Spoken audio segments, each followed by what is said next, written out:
experts call toxic masculinity. Research found the underlying cause for could-be masculinity context culture. Toxic masculinity, we've sort of heard this phrase popping up. The phrase has gained a lot of attention recently, especially with the Me Too movement. It's showtime.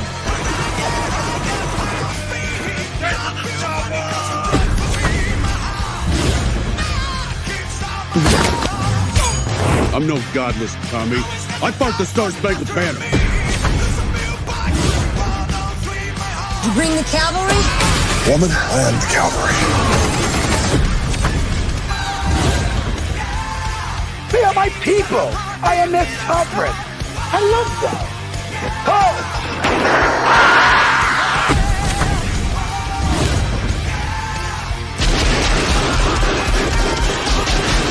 Welcome to the party, pal.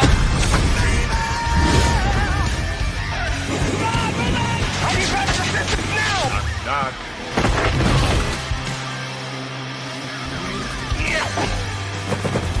Stick around. What's going on, everyone? Welcome to Masculine Mondays, episode number 35. We're talking about First Blood from Rambo. If you haven't seen it, what the hell are you doing with your life out there?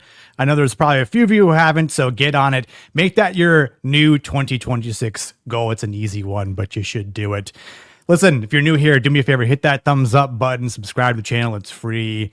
And if you're wondering what the hell is Masculine Mondays, well, we do the stream every Monday night, usually at 9 p.m., but a special time here at 5 p.m. Eastern to talk about the importance of masculinity in cinema. There's a video in the description below that talks a little bit more about it as a prelude to why these streams happen. And it is essential to everyone's well-being and moving forward in our day in life, in pop culture and whatnot, to be more masculine. Be sure to share friends, family, all that good stuff. I can't do this without you. This is the first stream back here in 2026 for me. Took a little bit of a time off from the bracket tournament, and I am also joined with my friend Goodwin. How are you doing today in the new year, my friend? I'm doing pretty good. I mean, I love this movie, and all the sequels are just cartoons. I don't really care, but hey, hold on. Rambo 2 is a fun absolutely cartoon. A cartoon. Stop it. There's a reason they had Saturday morning cartoons with Rambo, and absolutely, it's absolutely crap. But I am excited. We have a very special guest, and I wanna. We do. Yeah, absolutely.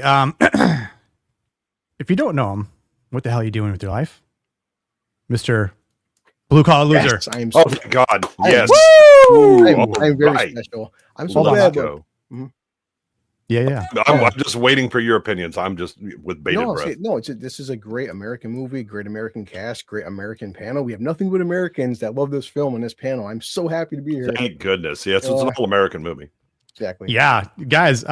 He actually also got a haircut specifically for this episode. Oh yeah. He really took Tiesel's USA. Yeah, he took Tiesel's message to heart. He's like, you know what?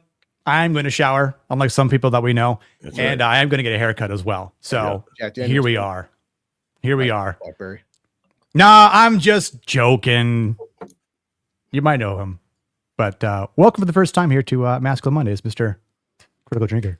Someone said all American panel, and I thought, here I come to ruin the day. What's up, gentlemen? How you doing, man? Thanks for stopping by. And, somehow you're probably still more American than people who live here by far. So, hey, I'm a spiritual American. Okay. Right. Exactly. No, we appreciate it. Guns and whiskey. I'm perfectly happy with. So. Yeah, no, both are a great combo. So I actually just got a new bottle of Weller's for Christmas, which is one of my favorites. Nice. I threw it in the chat, but You showed me that. yeah. What is that? Is that a bourbon? Yeah. Not It's they say it's like one of the original Kentucky whiskey bourbons. I forgot when they were first originated off the top of my head, but it's a hard bottle to find here, ironically.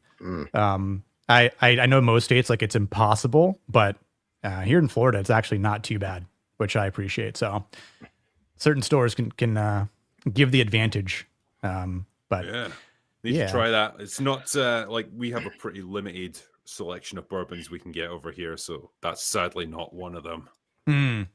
Yeah, I have to say that's one thing I am thankful for is the amount of whiskeys and bourbons that we can partake here and find in pretty good supply. Speaking of Nick, do you wouldn't drink or you know this alcohol? You know what alcohol that Teasel's drinking in this film? Wild turkey, isn't it? There you go. Let's see, Yep, brand new bottle. Damn. Hell yeah. I do like the wild turkey, actually. It's pretty good. Yeah, wild turkey's good. I did. Troutman is having some sort of aperitif given the glass that he has. I'm like, what is he having there? Troutman's drinking bourbon, so I'm going with that. Yeah. Aside from him being a fan of whiskey and drinking it, not that a lot of people aren't per se, but he's the type of drunk that you just don't really want to be around. Maybe the guy just, I don't know if I'd share a beer with him. I mean, obviously he kind of drops in on Troutman, but Troutman's a guy I'd have a drink with for sure. Not so much Teasel. I think Teasel would be fine as long as you're from his town or you know him or something like that. I mean, Teasel's an interesting character in this movie. I mean, I don't know when you want to talk about like specific scenes or whatever, but overall, I think he's probably a guy who's totally fine in his element. It's just he picked on the wrong guy with Rambo.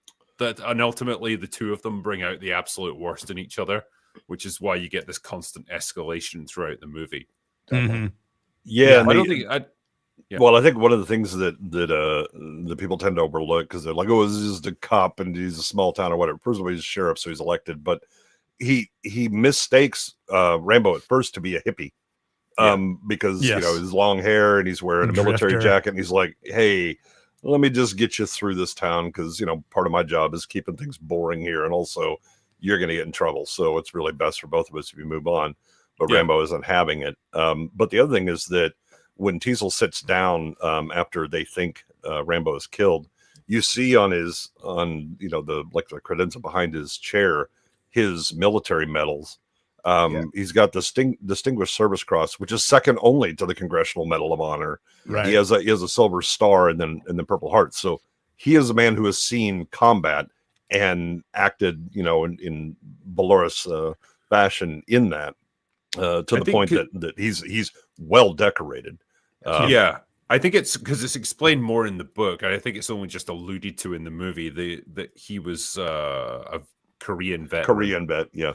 And so you've essentially got these guys from two different generations of war. The Korean War, which was a relatively clean war that America got in and out of. They didn't necessarily win, but like it wasn't this long, drawn out, dirty conflict like Vietnam, which I guess in the early 80s was seen as a bit of a stain on the national character. And these guys who came home from it were either seen as failures or they were derided as monsters by like the protesters. The protesters of the time. Yeah. And so the Korean veterans didn't really have to deal with that sort of thing. So they've got two very different mindsets about war and patriotism and what it means to come back from that because they had two wildly different experiences. Yeah, I mean, the Korean War is a little different, though, in America because there's a reason that it was called the Forgotten War. And, it's a war that, we go into. And, oh, by the way, we have some pretty nasty stuff, Chosun Valley, things like that. But there's no real victory with it, And so that's kind of the first war that America's like, I don't know about that. Yeah, we might have some parades, but, we'll just kind of forget about it because we didn't win. And then Vietnam follows, and it's that much worse. And so they're both kind of they've had less than ideal experiences, coming back and being recognized for what they are. But he has moved into civilian life. Teasel has and adapted to that. Rambo hasn't, right? Because Rambo's been back 7 years and still is not able to hold a job and goes and finds out that the last surviving member of his fire team was had died a year prior. Agent Orange. Cancer. Did you think as well? Like it's funny because this whole movie begins with like kind of a misunderstanding. Like Nick was saying there, like Teasel mistakes Rambo for just being a drifter or vagrant or whatever, and that's why he wants to get rid of him. Like if Rambo had literally said at any moment, I used to serve with this guy who lives around here. I came to visit him. I just found out he died. If he had said that, Teasel would have been nothing but nice to him, I think. Yep. He would have totally understood, yep, this is a veteran. This man deserves a bit of respect, and I totally understand why he's here and all that. But because Rambo doesn't communicate any of that to him, he assumes the worst in him and brings out the worst in him. Yeah. Yep. And yeah, Nick, let's I'm go ahead. I'm not sure how much you want to talk about the book versus film, because with Drinker being an established author, with the internet, as a kid, I never knew this was a book. In the past few years, been watching endless interviews with Stallone, and boy, this is by all accounts a very terrible book adaptation. It's some people say better film, but this is a shitty book because Rambo and Teasel in the book are just polar opposites what we see on screen, and Stallone that's on purpose too, because Stallone said he wanted to have a sympathetic character, because in the book, Rambo is damn sure the villain in the book. Yeah. I mean, they both are in the book. The Teasel is basically these Vietnam vets are getting all this attention because, oh, look at me, poor me, and all this stuff, whereas he's from a forgotten war and all that. They're both assholes. I mean, it's basically just asshole on asshole crime in the book. And I can see why that wouldn't play particularly well on screen, and it wouldn't be a very satisfying thing for the audience. So I think to their credit, they have a lot of moral ambiguity into this movie. Like, you can 100% debate who's right and wrong and how much of a hero versus anti-hero versus villain Rambo actually is, depending on your perspective. But ultimately, there's a sympathy that you can feel for him 100% for what he's been through. And, the final scenes where he breaks down and stuff. Again, they shot a completely different ending where he straight up gets killed by Troutman. Troutman just gets him at that most vulnerable moment and shoots him. And I think it was Stallone who lobbied for that to be changed, because he's like, this is way too depressing and it's way too too much of an indictment of the character, and it wouldn't be fair. I mean, it worked out well for him because he got like 4 sequels to it. Right. He got paid after that. So, Oh, yeah. I watched that one interview this morning. Stallone said that was reshoots because they showed it to an LA test audience. And in one alternate scene, Rambo kills himself. And then test audience was like, fuck this. So it's like they had to reshoot the entire third act. And that was, damn. Yeah. No, I think when it comes to the book, I mean, I haven't read it, but I mean, I've heard and read various things online. So, I mean, if anyone feels like it's necessary to bring up just as a, semi comparison, by all means, like that's totally fine for like discussion points. So, I said some of these super chats and say what's up to the people in the chat, and we will dive right in. So, Z3PO, don't push me. Yeah, and when you push the wrong guy, you might regret it here. They give you a war you won't believe. Yeah, no, exactly. Obi Stonks Kenobi, hello, sir. Drinker brought me here. Glad you're here as well, my friend. Let it go. What's up, Darth Crow? Yeah, man. Again, like when you push people, it's kind of how I am in hockey. I don't ever start fights in hockey, but like when people start, and again, like just picking that fight too often, then I'm just gonna kind of, snap back at some point. So, it happens. Vex, what's up, Vex? How are you doing, girly? Happy New Year. First Blood is a title women can relate to as well. I actually saw a funny clip last week on Instagram, and it was a husband and a wife, and they're in their kitchen, and the wife says, of the two, male and female, which do you think has more evil in their blood? So the husband goes, which species, male or female, has more evil in their blood?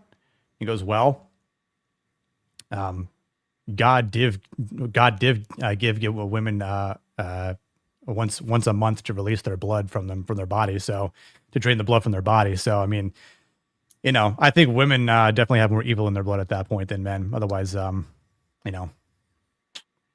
mean, that was actually based on the old belief of the humors. That was one of the things about women, is that they were purging the evil with them. I know. Yeah. It's funny because that used to be a lot of medical treatments, like back in the day. It's like, I'm suffering from migraines or something. Well, clearly you have too much blood in you. Like, just too much blood, drain it. Open up a vein and just drain some out. Yeah. Funnily enough, it didn't help most of the time. What's going on, Ryan? It was a case of backwater town cops and a power trip and picking on a highly skilled war hero bathroom. I know.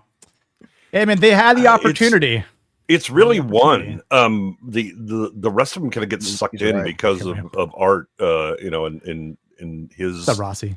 his choice. I mean, now he definitely needed his ass kicked 10 ways a Sunday, but everybody else kind of get pulled in, and once Rambo escalates, then everybody has to respond in kind, right? You know, the cops are there to be civilian authority, and the violence that civil society uses to keep things in line. The problem is they run into someone who has a war mentality, which is entirely different level of escalation.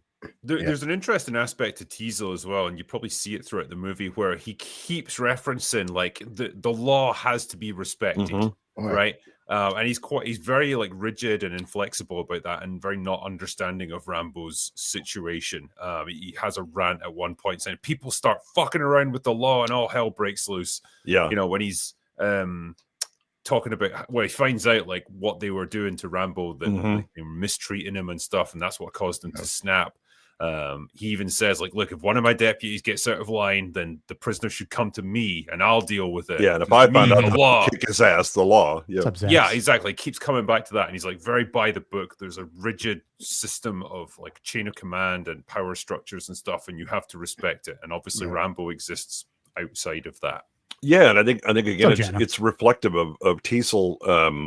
So he's been in the military and he knows that those rules are different. But he's gone back and he's reassimilated into society, and he is now civil authority. And so he's like, look, you can't have a civil society if people are acting with a war mentality. And so he's trying very hard to say, no, the law is what keeps things in line in civil society. The problem is that Rambo has not reintegrated. He's still in that war mentality. Yeah. I mean, you can take away the fact that Rambo has PTSD, which he clearly does. I mean, everyone take like a hose and hose somebody down and naked in a shower. That's not hot water. That's just painful. Then want to dry. It's like, oh, don't worry about the shaving cream, dry razor. Take a straight razor and dry shave. Straight razor. Yeah. Fuck that, man. Dude, that is ultimately rough. It is the razor that triggers his traumatic flashbacks, and that's what causes him to snap. You know, so it's all coulda, woulda, shoulda. Like if they hadn't done that, if they hadn't mistreated him, if Rambo had cooperated, if he wasn't trying to like fight no, I'm not going to get printed. No, I'm not going to do that. Right? He's resisting their authority. They are going to assert their authority. Yeah. Yeah. Rossi for $5. Nick, I can't believe you would have this alcoholic Irishman on your channel. I'd never been in public with him. Love your icon there, sir. I think I remember you actually. Look at the size difference too. Was that in Tampa? I think that was Tampa. Yeah, it would have been. That's pretty cool. Rossi, looking forward to seeing you in MegaCon, my friend. Only a couple months away. Short King Rossi. Yeah. Short King Rossi, March, yes. isn't it? Yeah. Are you going? Are you gonna make it? Yeah, I should be there. Nice. Yeah. Yeah, I like MegaCon. Yeah, MegaCon's fun. I mean, I would feel I'd feel bad if I didn't show up, considering it's in my hometown. So long drive, huh? Yeah, long drive. Yeah, I'll be your personal Uber drivers. Anyone out there? So. I did have pick me up. I'm here in Kansas. If you can just go ahead and let me just do a quick. Might have to stop once or twice on the way, but it's fine. You know, there should be room in the car. You know, I had a pretty good Christmas and New Year's. Just find a little bit of a cold, as like I know a ton of people were, but obviously much better now. Back to work, back to YouTube. So appreciate the $2, man. Going to draw.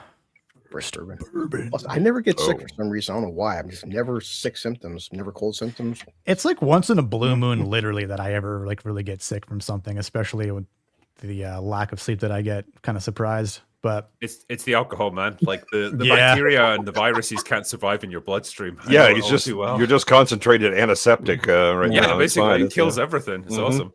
The more I have to say, the more I started to drink more hot toddies, the better I started to feel too. So I was like, man, they'll set you right.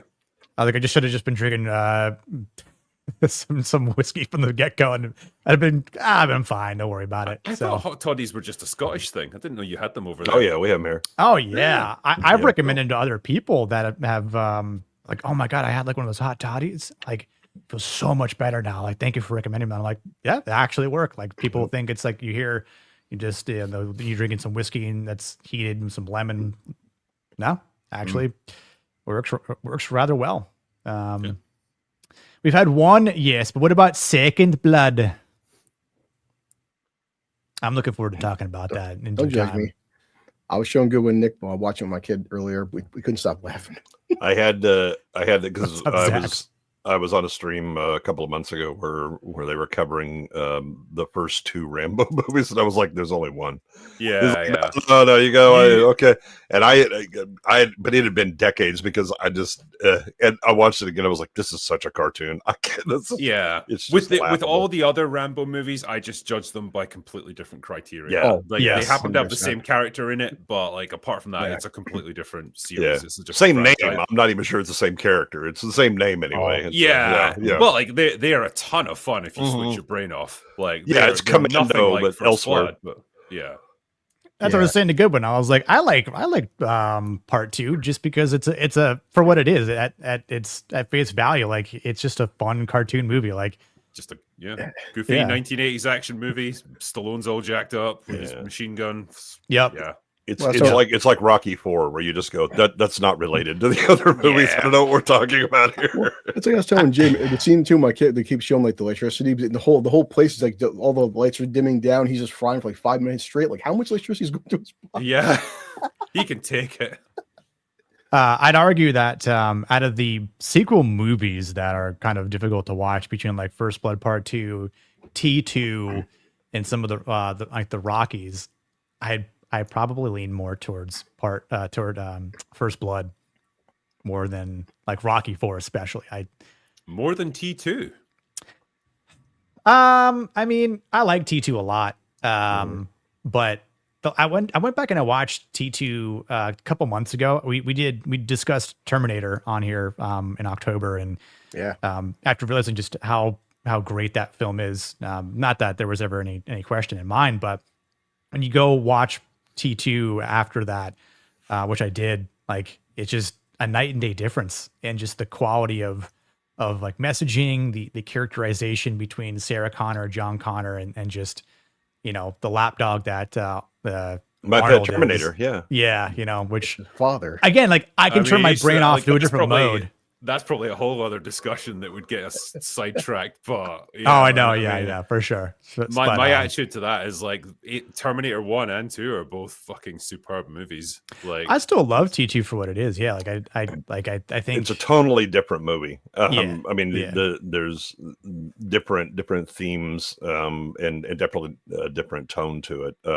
It could be good as a separate movie, but the Terminator, as Waylon very, very rightly says, there's only one Terminator movie. There's only one Rambo movie. Fucking hell! I thought we were harsh on open bar. You guys are why do you think I'm going to be drunk? Anytime I'll drag his ass on T2. Alien movie, one Terminator, one there's Rambo, 2 one Alien Rocky. movies. I'll give you 2 Alien movies. One Predator film.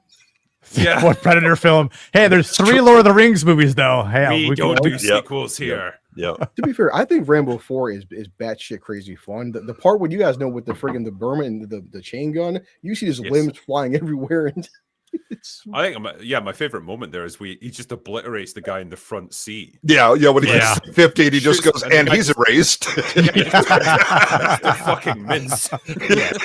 Like the one guy's got his knife, he guts him, and his entire intestines plop out, and I'm like, oh my god, this is beautiful. It's brutal, man. It's cool, but they are very obviously CGI intestines. Oh like god, you see him rolling down the hill. Stallone's forearms by that time are like 3 times the size of my forearms, are like out to here. Yeah, dude, he's big in that movie. His forearms are the size of his waist in this movie. Yeah, no, I mean, like he's in the shape he's in this movie is very much like what you would do in competing for like regular aesthetics, like bodybuilding. Like that's not like that's what he becomes like in Rocky, like later on, and then in Rambo Part 2. So yeah, I mean, he'd very much gone from like the sort of bulked up boxer physique of like the early Rocky movies to much more lean and lean for this, but he hadn't really gained the kind of crazy muscle mass that you saw in like the later Rambo films. Like he was just kind of a fairly jacked, fairly athletic guy in this, which again I think works better because it's more believable. Like, oh yeah, he could look like this if he say he's working physical jobs and stuff, and he Oh, still yeah. maybe trains a little bit, but maybe not he's eating as not. much as he probably could. I mean, Yeah. like, it's like he's probably I mean, if you met special forces guys, rarely are they Schwarzenegger. You know, they're usually smaller guys. Yeah. You know, they just don't quit. They're gonna keep coming. You know, but I also think that this is First Blood benefits from not being filmed at the time that Schwarzenegger is being successful, and then you get Rambo Part 2, which is very much Schwarzenegger started to blow up, and it's like, oh, muscles are what sells, and there goes Sly. What do you got to shoot in my ass? Okay, let's go. Well, yeah, because you had Commando and First Blood Part 2 come out the same year, 85. Yeah. Oh, yeah. And like both basically the same premise, like one-man army. Like you've even got both guys shirtless. They've both got the same like belt-fed machine gun. It's like, damn, they're just going head-to-head on that. Whereas this year would have been, I mean, First Blood would have come out at the same time that Conan the Barbarian did. Yeah. Nick Wildcat still pretty good in shape guy, but for this film, he said he was about 170. Which 170. Which he's really thinned down from his Rocky. Other than Rocky 3, which I think is also this year, right? 82, or is that 82? Yeah, I would be surprised if he'd slimmed down for Rocky 3 and like it just kind of carried over into this movie. It's like, well, I'm kind of the right size and shape, so I don't have to change much. Yeah, you can really see it in his face. He's really like gaunt looking. His there. Cheeks, yeah, really sunken in. Yeah, dude, Rocky 3, he was at 2% body fat. Yeah, I was going to say like. I mean, for me personally, like, maybe like it was a decade ago, but when I got down to like 7% body fat, when I was like this close to actually competing, when you have that, he has that vacuum. Like when he takes off his shirt and he's like this, like he has that natural stomach vacuum, which you either get by number one practicing it, but also like by not having those, like those muscles like being worked on. So he's actually like being in a caloric deficit, which again, you could probably apply to being, like you were saying, good when being a smaller guy, getting away with that sort of physique. But 2% is insane, man. Like that is incredible work. And I know like from experience, like that is like, like that is persistence and discipline like no other, which again, it makes sense for him to do it because this is his job, right? Like, he wants to get in that sort of shape to appeal to those types of roles and these characters, which it makes sense. But, it's like, I prefer that sort of look than just him being like completely like, roided out. Like, unnatural, but he must have had a pretty miserable time filming this though, like being that lean. Because like I've been down to that, not that level, but I got to the point where it's like, I want to see if I can get like a 6-pack, and I did it once, and I was fucking miserable. Like I felt cold all the time. I was like always hungry, and I was just pissed off all the time. And like, I just didn't want to maintain it. It's not fun. You've seen that Hugh Jackman said it for the Deadpool and Wolverine shirtless scene, how he didn't eat for 3 days, drink for 3 days. Henry Cavill from Witcher, he said like the whole like 40 hours no drinking, then he fills you with the sugar drink. And Henry Cavill's like, I was so pissed off being sometimes angry at my crew members, but like I haven't eaten in 3 fucking days, and I'm dehydrating myself for one scene. Like, damn. And he's out in like the forest in like, I think it was the Pacific Northwest, wasn't it? He was way out in like we're in Canada. State. Mm-hmm. Yeah, they actually shot this in Canada. Yeah, probably like freezing his ass off. Wouldn't be fun. Hi Nadia, how are you? Surprised to know one I have never seen this. A shocker there. I'm shocked and amazed at this development. But you seen Ellie Romulus though. Yeah, I think she might have missed that conversation earlier, but good to see you, Nadia. I hope you're doing well. Wayfarer, what is going on? Did we see like one little chat here from Rossi again for $10? Drinker, that was Atlanta Con February 23. Oh, you get some sort of large cyber ninja guy dressed up behind you. I said, oh yeah, that was Danquish. Yeah. He's a cosplayer, kind of part time, and he came up as as one of the GI Joe characters. Can't remember which one it was, but good guy. I think I remember that toy actually. On a weird note, Rossi, this one's for you. Galt, what the fuck was that? Well, a man said clean him up. Clean him up. Clean him up. I don't know why his voice kind of reminded me of your your voice, Goodwin. Oh my God, I can't. The amusing thing is so that actor is in Blazing Saddles. He's the one who says the sheriff is near. Oh my god! Wow. The one that speaks authentic frontier gibberish. Yeah, that's what it was since I've seen that. But damn, I didn't even remember that. Wow. I was like, And, man, he sure got angry after that Blazing Saddles. Blues one's for you. Since I'm sure you probably saw a lot of that in your time in the, Oh yeah. in the GLC. I hate those surprise prostate exams like that. Yeah. I'm like, I think it just kind of seems like he stabs him right in the ass, right? Like he's still alive. Yeah. It hurts, but he's still alive. Sure. I think what he's meant to have done was stabbed him in the back of the thigh. It does, yeah. It looks like his ass. Yeah. Yeah, it's like that thigh muscle, obviously, to wound him. Like if you stab him right in the glute, it's not going to slow him down. Really, I mean, it's going to hurt like hell with that giant ass, knife he's got. But man, like if you shred those thigh muscles, dude, like your hamstrings, oh my god, like you're done. Yeah. Like you are not moving. You're getting carried out there 100%. So. Yeah, and again, he's avoiding the femoral artery because he's going into the muscle itself. So he knows what he's doing. And could have taken them all out. I just love the alternate version of that where he's yelling, Will, he used 3 fingers, Will. Wait, is that from the movie? Yes, Nadia. It is. I will play clips from this movie. Go watch it. Ass, thigh, close enough. Yeah, it's all the same, right? It's all joined together. What if you don't have an ass and you are part of the long back clan? Well, since he stabbed him in the actual hamstring, it doesn't really matter because it's in the leg. Yeah, so he's still down for the count, Yeah. Which, again, we'll get into it here, but poor Mitch. I think if this movie were to be remade right now, because he's like a redhead, they would probably also they'd race and gender swap him. Yeah, absolutely. Yeah, yeah. Black woman out there. Zendaya would have to play it. Exactly. Yeah. Oh well, then Rambo doesn't stand a chance. Yeah.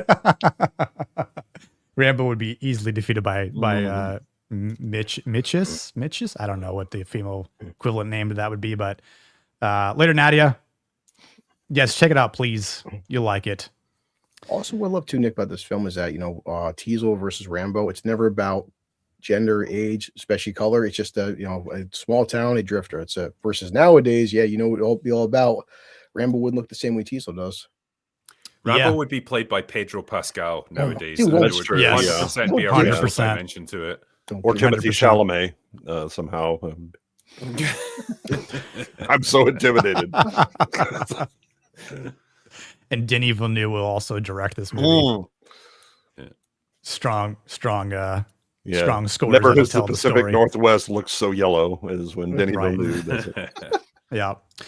So as we dive into our characters here, obviously these are just, majority of the masculine legends that we usually tend to look at and try to find in these characters as we talk about them. And, one of the most important things as we look at the characters, and again, these sort of grades that we attribute here and what's called the AIA rating, the affirmation, inspiration, aspiration rating. We look at the course of the movie for these characters. And I think basically what this helps us do is it looks at the masculine and what actually builds men. Green is obviously what characters should aim for, and grow toward, as it integrates strength, restraint, and like responsibility. Yellow obviously means like it kind of gets to that point, but they're not quite fully there, but they do show signs of it. Certain traits I think would be admirable, and may require a little bit more context. Obviously red is bad, as we all know, in most cases. And it's basically just a representation of what's failed, what they have not achieved. Also maybe represents what they shouldn't strive to become, at that point. So, and again, what I have listed initially is just sort of my thoughts. But again, this is why we had these conversations here on the panel. Doesn't have to be set in stone. And if we really need to edit it midway through, then we could definitely do that. First and foremost, we're going to talk about our boy, Mr. John Rambo. He is the wounded warrior, obviously a Vietnam vet with a quite distinguishable service record. He does have courage, discipline, endurance. He does have a moral compass. I think he is honorable, and I think he obviously does show restraint, despite the title of this stream. Again, saying when violence becomes necessary. And again, as you pointed out, Drinker, depending on your perspective, who's the bad guy, who's in the right, who's in the wrong. I think this is kind of one of those things where you look at what is achieved on these sorts of scales here with affirmation, inspiration, and aspiration. Where did John Rambo and the other characters that we'll talk about, get to that point? I do think that, Rambo does consistently affirm restraint until he's pushed to the point where, boom, there's that trigger point.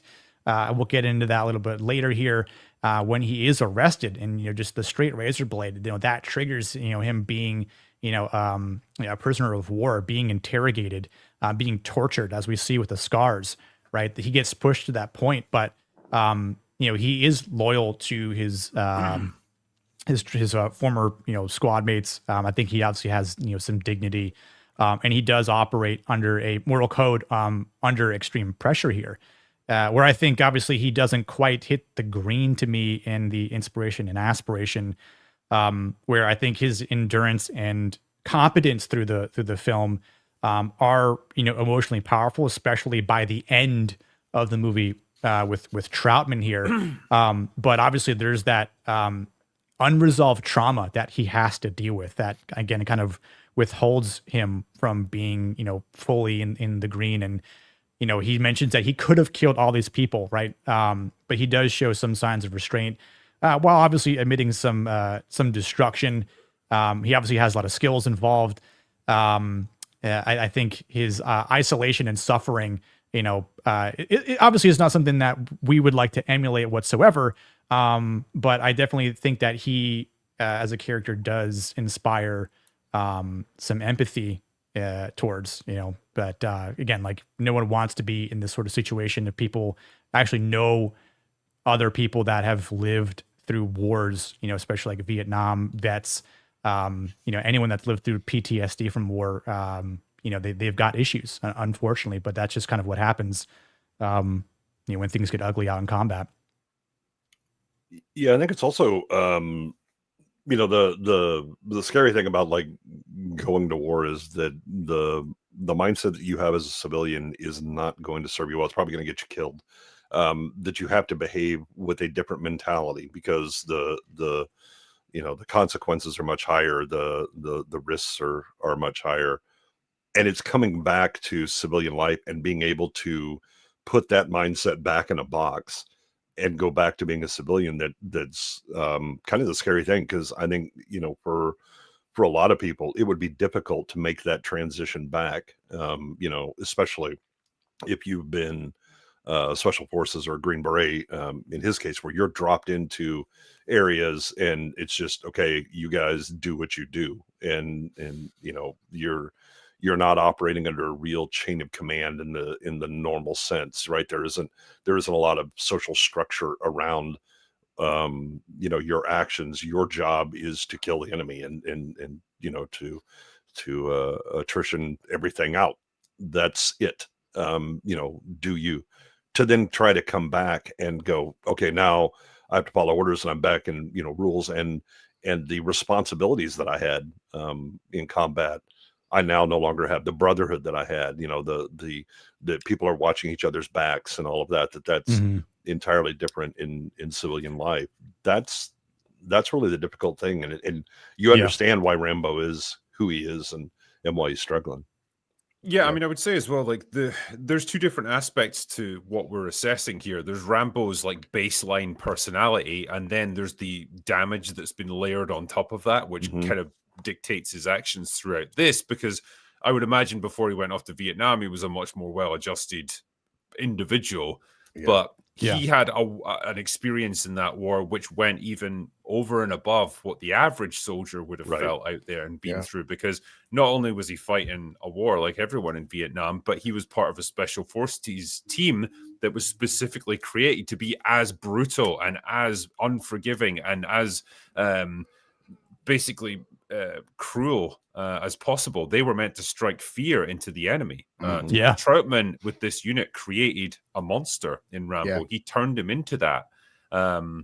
And so that's something that's been done to Rambo. Not only that, but then he got captured by the Viet Cong, tortured, interrogated, even more emotional trauma put on top of him. So he's essentially like an extremely damaged person as a result of all of this. So we're kind of assessing two different things. There's who he is and who he was before all of this and who he is underneath it all, but also how that gets clouded and how that gets influenced by all the things that have happened to him through outside forces. Also, the biggest thing is that the impedance mismatch between the violence that he's been trained to do and what he's lived, and then what's demanded of him in now civilian life again, and that he can't reconnect with that again. I mean, also the first scene of the film is he goes to see one of his his former squad mates, and he's dead now, and we don't know Rambo's backstory, but many soldiers go into war and they have no family or friends. Their family and friends become their unit. Now he lost the last member of his unit, so now he's truly alone. He has nothing left except for Troutman. But like now, this is a man he's out of time, out of society. His one last friend or family member is gone. What does he have left? And it's interesting if you watch how he conducts himself with it's Delmar, isn't it? Delmar's widow. Yeah, he's much more conversational. He's a bit more chatty. You can see he's kind of socially awkward and he mumbles a bit, but like he's trying to be friendly and he's trying to explain like the bond that they had and how they served together. Then compare how he acts towards Tizo. He's very sullen, very quiet, just gives the absolute bare minimum of information, like immediately hostile. Again, because Tizo's like an authority figure and probably he's had run-ins with guys just like him in the past. So he's much more wary around him. Yeah, I agree.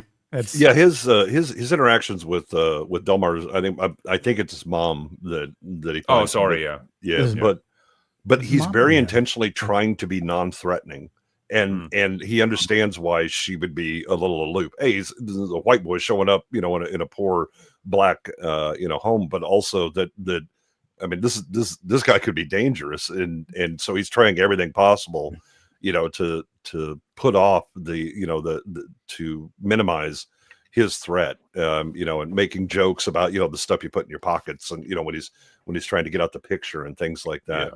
Right.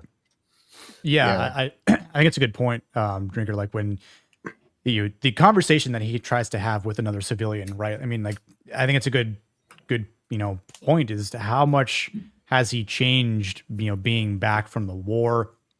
How much has obviously he tried to converse with other people, had those interactions with failed jobs, failed friendships, not like the people that he obviously had a brotherhood with, when he was serving, right? Like it's completely different. And it is hard for people to, break through that sort of mold. And again, like when you're designed to be something unique and something specific, like, you're a killing machine, right? Like, it's hard to be acclimated back into normal society, to be a civilian. Like it's, obviously there's been plenty of documentation out there in our, reality of it not going well.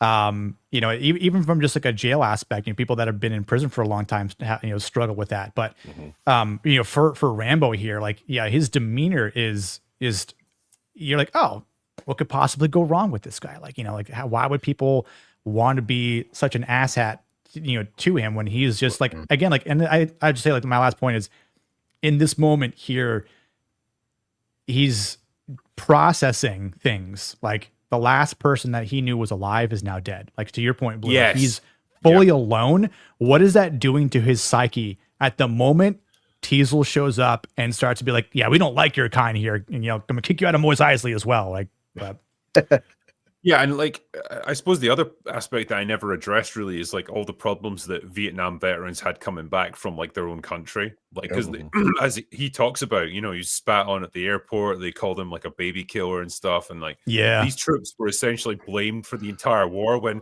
literally they were conscripted in and forced to go and fight a war they might not have had any interest in. And so like they probably felt like they've been doubly betrayed, especially a guy like Rambo. It's like I was turned into this fucking killing machine.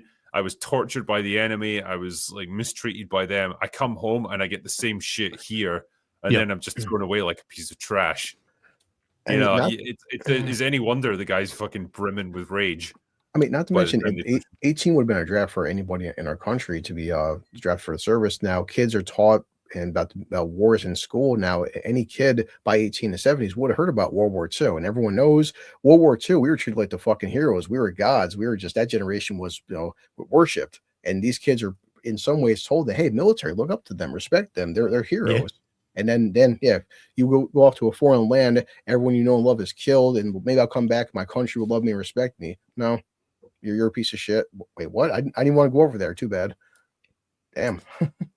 Yeah, I mean, I'd say too, like to Waylon's point here, like, the fact that 2/3, volunteered and a third were drafted. I mean, I know my parents had friends that volunteered and some that were drafted. Some of those people did not make it back as well. So like it does paint an interesting picture too. Like, and obviously like when we talk about movies in that revolve around World War II, or shows like Band of Brothers and so forth, right? The Pacific, completely different vibe with the people back in the States, and then obviously like at the end when that breaking point happens, I mean, it's like, dude, of course he's going to go off. Of course he has so much built-in resentment towards like what he went through for years. They don't know him. They have not stood in his shoes. They've not seen what he's seen. As someone said in the chat, like he done seen some shit here. So, well, he's seen some shit back home too, because that final speech he talks about that sometimes he doesn't talk to anybody for weeks. That he can't hold a job. That his connection with other people is gone. That Delmar was really the last one that he was trying to find and reach out to, and he's gone, so he has nobody left. Right? He's tried to find Troutman several times, and he said he's called Port Bragg. I hate you, and he's like, they weren't sure where you were, and they got me in Washington shining a seat with my hand. Yeah. And Jay, like Drinker was saying, the thing is, when you look at inspiration, aspiration, his character, and Stallone has said this, part of the rewrites, is that we're not meant to aspire or inspired by Rambo. We're meant to sympathize with him. The thing with scars is, we see it, the scars in the front, scars in the back. Scars heal. I've had 5 surgeries, but emotional scars, that's the toughest scar to heal. The worst scars are the scars that you don't see. Yeah, and I think the one thing that always kind of caught me, the first time I saw this, I was probably like 83. It was on HBO, okay. But the when he talks about, that over there, I could fly a gunship, I could drive tanks, I was in charge of $1 million equipment. And now here I can't even get a job parking cars. But more importantly, think of the millions they spent to create the Warrior. And then, we're done. Here's your discharge papers. Bye. Right. There's no real investment in getting him back into a civilian mindset and lifestyle. There's no real transition, right? Doubly so once the Vietnam is really like the first war that we have where you're not taking a boat back to get home. You're on a jet, and 12 hours later, hey, you're in civilian life. Bye. There's no transition. There's no mental transition. Yeah, it's you're being shot at 12 hours later. Hi, would you like fries with that? Yeah, and again, like it's hard not to empathize with him, and obviously, people that have been in his shoes. Because I think it's a good point. The amount of money that they're trusted with to handle, right? That comes out of our taxpayer dollars and whatnot, and obviously, I'm all for it. To protect our lands and so forth, but much like to keep them here. But anyway, for the fact that, again, you spend all this money to create these specialized units, these specialized squads, and then just the fact that they can't even hold a dollar wage job because you treat them like absolute dog shit, is appalling. And again, like you don't expect him to kind of bite back when you corner him. Like, come on now. pull your head out of your ass. Yeah, I think the biggest thing with like Teasel though is he doesn't recognize that Rambo's a soldier in the first place, right? I mean, he looks like a hippie, and this is absolutely you would have saw hippies walking around wearing military coats because they bought them at the Army Navy store. I was just about to say that. All that stuff. Well, yeah, he's got long hair and everything, so he just kind of looks like a hippie or a vagrant or something. I wouldn't imagine hippies were much of a thing by the 80s, but yeah. No, they were still running around. Yeah, right. Well, plus you mentioned how bad he smells as well. I would say the fact that like there are certain dead giveaways, and I was gonna say the fact that like, you know, Teasel just saw like the flag and the U.S. Army, but there's nothing else that's signifying that, like, you can't see his dog tags at that point, right? And like how even if he had them dangling out, are they going to say like, oh, that's actually like, you know, who he is? You know, he has no insignia or rank on it or anything like that. Right, until a certain character shows up, Mr. Colonel Sam Troutman, who obviously is this true mentor. You know, he does have a moral compass. Obviously, being a colonel, the United States Army, he has discipline, honor, legacy, the mentorship. Absolutely, like, I really love his portrayal in the movie. Again, I'm not sure quite how different it is in the book, from my knowledge, but he obviously represents this masculine authority that's grounded in the responsibility and foresight. You know, he understands, you know, that the strength here is something that must be guided in Rambo, and that he knows how restrained he can be, and how much care goes into his character far beyond the battlefield. Again, like when the fact that he comes in this scene, and it's one of my favorite scenes in the movie, which is why we're going to talk about it more here shortly. But the fact that he just kind of lays the law down, like, buddy, I'm not here to save him from you. I'm here to save you from him. Like, you know, I have a clip that just basically just says exactly what, you know, what he is. Like, you know, he's my boy. I'm here to rescue my boy, right? Like, I trained him. I created him. So yeah, I've been in Vietnam for 3 years. I'd say, go ahead, Jigger. Yeah. Yeah, no, I'll let you finish your summary of him first, but yeah, I do want to add a little caveat to it, I suppose. Yeah, for sure. I was going to say, like, I think he carries this burden of having created these types of Green Berets, without ensuring their safe return to civilian life.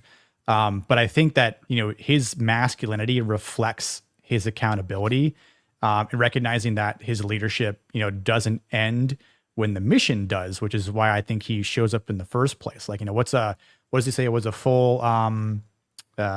winged, you know, colonel, like you being full bird colonel, yeah, being here, right? Like, yeah, there's a reason that he's here. But again, I do think that, you know, he does get green down the line because he models the responsible masculine authority.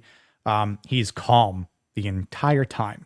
He is an accountable leader, and I think he has like the complete model of masculine mentorship, especially at the end of the movie, right? That they're like, I definitely want to talk about a little bit more about the line that Teasel says. You know, like, what would you do if you came across him? You know, instead, would you have shot him? And like I don't know. I'd have to wait until I actually saw him, and we obviously get that moment.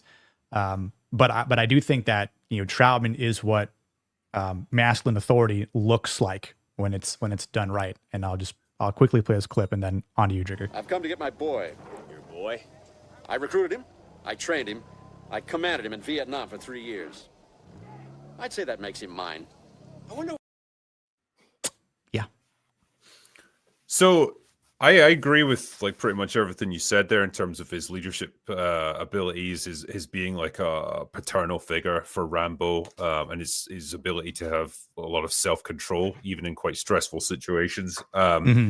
What I will say though is there's a moral grayness to his character that I think the movie touches upon pretty well. And like the more you think about it, the more you realize this guy's not necessarily 100% good guy. Like one, he's willing to create these essentially monsters and turn them loose on the enemy who don't adhere to the normal rules of war. That's the whole reason like Rambo's unit was created. So I mean, he is fine with that.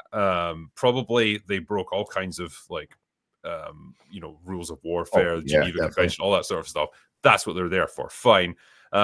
He didn't really take on his duty of care after the unit came back. Like, you get a slightly bullshitty excuse from him that like, oh, I wasn't where you expected me to be, so you couldn't get in touch with me, and I wasn't there to like help out any of the unit. Didn't even know that like Delmar had died. Yeah. Probably didn't care all that much. Like, I kind of feel like he just washed his hands of Rambo and the others after they got home, and just moved on to bigger and better things. Like, I don't think he's a bad guy necessarily, but I do think he was probably quite a career-minded opportunist to a degree. And when Rambo goes on this rampage, I think there's two layers to his motivation to like diffuse the situation. One, he genuinely wants to stop other people, innocent people, from getting killed. That makes sense. He probably wants to prevent Rambo from getting killed in the process of this. And I think also it's an embarrassment to him and his unit, or him and his leadership, because it's like, this is one of his guys who's now on a fucking rampage and like injuring or even killing civilians. He has to put a stop to this because he's going to be fucking answerable for it to a degree. True. So I think there's a selfish motivation to him there a little bit as well. I don't think he's 100% perfect guy. I don't think he's a monster either. And he definitely has a lot more compassion towards Rambo as the movie progresses, and he talks to him more on the radio. And then that final scene where he breaks down, you see Troutman himself get kind of emotional there as well. Like, oh shit, this is the fallout of everything that I did. This is the results of my actions, and I probably didn't think about it at the time, but this is the real human results of it. So I don't know, like maybe I'd be inclined to perhaps give him like a yellow on either inspiration or aspiration to a degree. Yeah, I think I would too, because the you kind of see Troutman show up and he's in military mindset, and as with all things, it's like it's not a problem until it becomes a problem, and then I have to solve it. And so we left Vietnam, John went home, he went back, to brag and then move on. And okay, well, that's just not a problem anymore. I'm going to work what's in front of me. Then John pops up because they run his name. And then, he's decided to have his own private little war here. And Troutman's like, oh shit, I got to show up. But even like, when he's talking to John, the fact that he doesn't know that Delmar died, that he's trying to convince him, and he starts to realize, I can't, I've tried to just command him, and it's like, okay, well, you come on in and whatever. Nope. And he's not having it. And you see him realize he's kind of lost control of the situation. But I think he's also, he doesn't realize how damaged Rambo is until that final speech, and you kind of see it hit Troutman, where he now understands the human cost to creating these essentially weapons of war that we unleashed, but then did nothing to actually bring them back into the civilian world. And now he's seeing the consequences of that. And he's recognizing his own personal responsibility for that. Yeah. And he's trying to get John out of it. But yeah, I think Drinker's right. There's also a bit of CYA going especially when he first shows up, right? That's my ass needs to be covered on this, or those above me definitely need to be covered. Yeah, that's the thing, Jay. I think it's one thing to tease him saying, "Hey, this is the best of the best." He was, a Green Beret, and he was like, he could eat things, make a Billy Goat puke. I'm surprised he could 200 versus 1. It's so one thing to brag about how great he is. Then when you see what's actually happening, like, shit. Yeah, and I definitely don't disagree with either of you, Yoda and Drinker, because I think that's a good perspective and the consequences. I was just thinking about it as well, where it had been years since he had last spoken to him, but he still remembers the commands, he still remembers the radio calls. But the fact that he was that out of touch with people that he had created, might show just some lacking in attention to detail after the war is over, or what happens after that point, right? Like what does the finished product look like? You're looking at the product during when it's being used, but when it goes back in the toolbox, like you're just letting it rust, you're letting it fade away, you're letting it disintegrate, into what could still be molded into a genuine human being. Someone that, he could have gone into law enforcement. He could have, had probably, several different types of professions coming out of serving, much like we see a lot of people who, have been in wars. I mean, I think, someone that comes to mind, like Jack Carr, right? Like, he is an established, author now with TV shows. Not to say that that's what John Rambo would have done, but there are people who can come out from wars and be successful. Well, you have an example in the movie. It's Teasel. Yeah, exactly. That's what I'm saying. Sure, so like, he could be a cop just maybe in a town that maybe is more appreciative of, people who have served. But, again, Well, like, I think this town, again, we keep thinking that the town realized they were messing with a vet to begin with. That's not what happens, right? It's why the deputies are shocked when they actually get that, when Art goes, oh, he is a soldier boy, right? That he recognizes that, oh, this is actually a military kid. It isn't just the vagrant or whatever, but Art is also an asshole who doesn't think much of them either, because I'm civilian authority, recognize me. Right. This is a misunderstanding of who he is. And then it starts and it's, oh shit, here we go. Yeah, because they get his dog tags, and that's when they send off an information request to like the Pentagon or wherever, and like it takes a while for them to get like a telex back explaining like what Rambo actually is and what his service record is and all that stuff. So it's a gradual process of discovering, how accomplished he actually is. Yeah, Art's already dead when they find out that he's a Green Beret and a Congressional Medal of Honor winner. A little too late for Mr. Art. Yeah. Speaking of Mr. Teasel, let's talk about him. Let's get him off Reds. Well, okay, so I left him as Reds because this is. We gonna dance on this one, Nick. Yeah, I think there's a bit of wiggle room here. Yeah. So again, like this is something that again, his character might be one of the most difficult ones to assess. I think you pointed it earlier on, Drinker, that there's a lot that can go into his conversation, into his personification here, because of who he is. And kind of how he holds himself throughout the entire movie here. Now I do think, like, again, he does abuse his authority. There is this institutionalized power. Even when he gets the call and he understands who Rambo is, he's like, I just want you to give me my damn chopper. I don't give a shit. Like, I'm going to pin this Medal of Honor to his liver. Right. Like, that's a good quote. I don't know if that's quite the way to go about it. But again, like the fact that he also comes, he has his knife at his throat. He could have just ended him right then and there. Yep. Let it go. Like, and he starts, he kind of freaks out. He drops down to the ground. He has his hands on his face. He's shook. Yep. Could have just been like, guys, we're done. Like Rambo, let bygones be bygones. Just like, get something and get something to eat in our town, but just leave after that, bro. Like we're done here.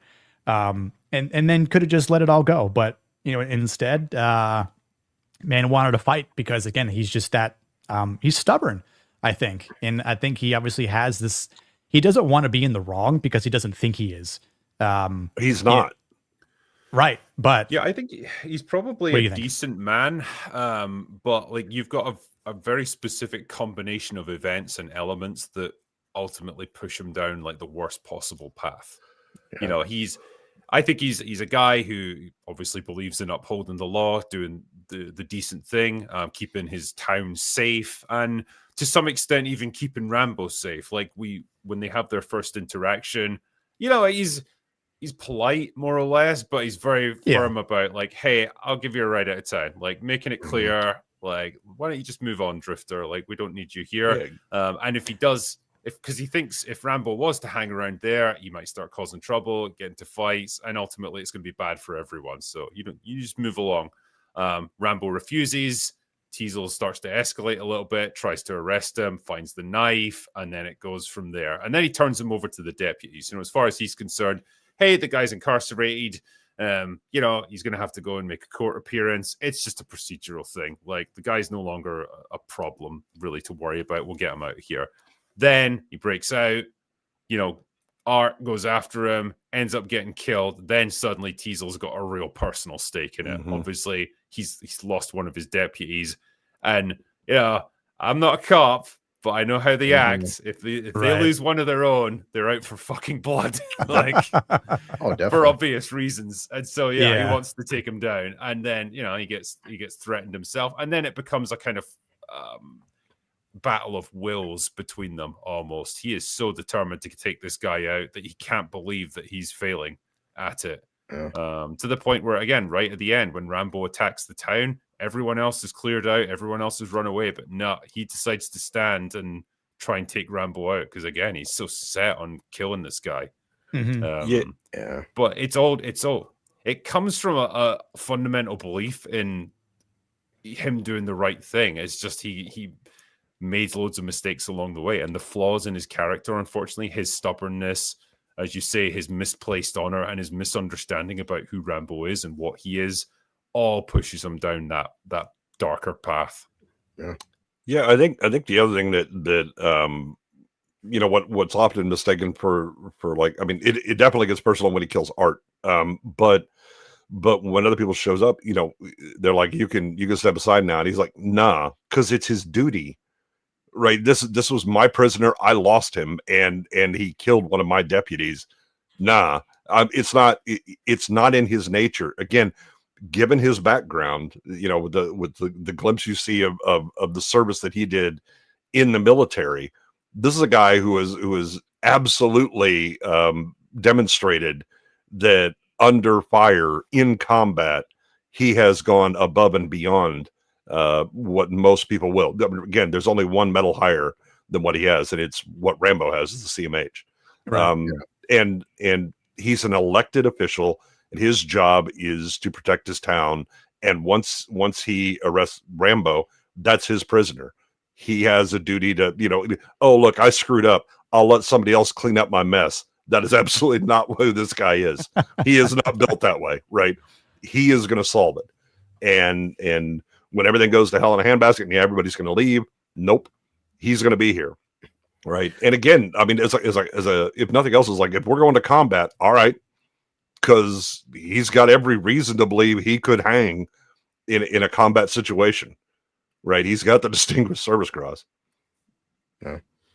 Yeah, and I don't want to just give him straight red down the line, right? I don't think it's fair to him. Because I do understand what he was just trying to do. He's just trying to protect his town. Doesn't know exactly who he is because, it's like he hasn't done his research. He hasn't gotten that full read on him yet. And who knows? Maybe if, again, he doesn't have that trigger moment in jail with the razor, maybe he just stays in his jail cell. They realize, oh, this dude has quite the record here. All right, Mr. Rambo, you know what? You're like, hey, you should have spoke up. Why don't I get you a shower and a shave and buy some meals and see what we can do.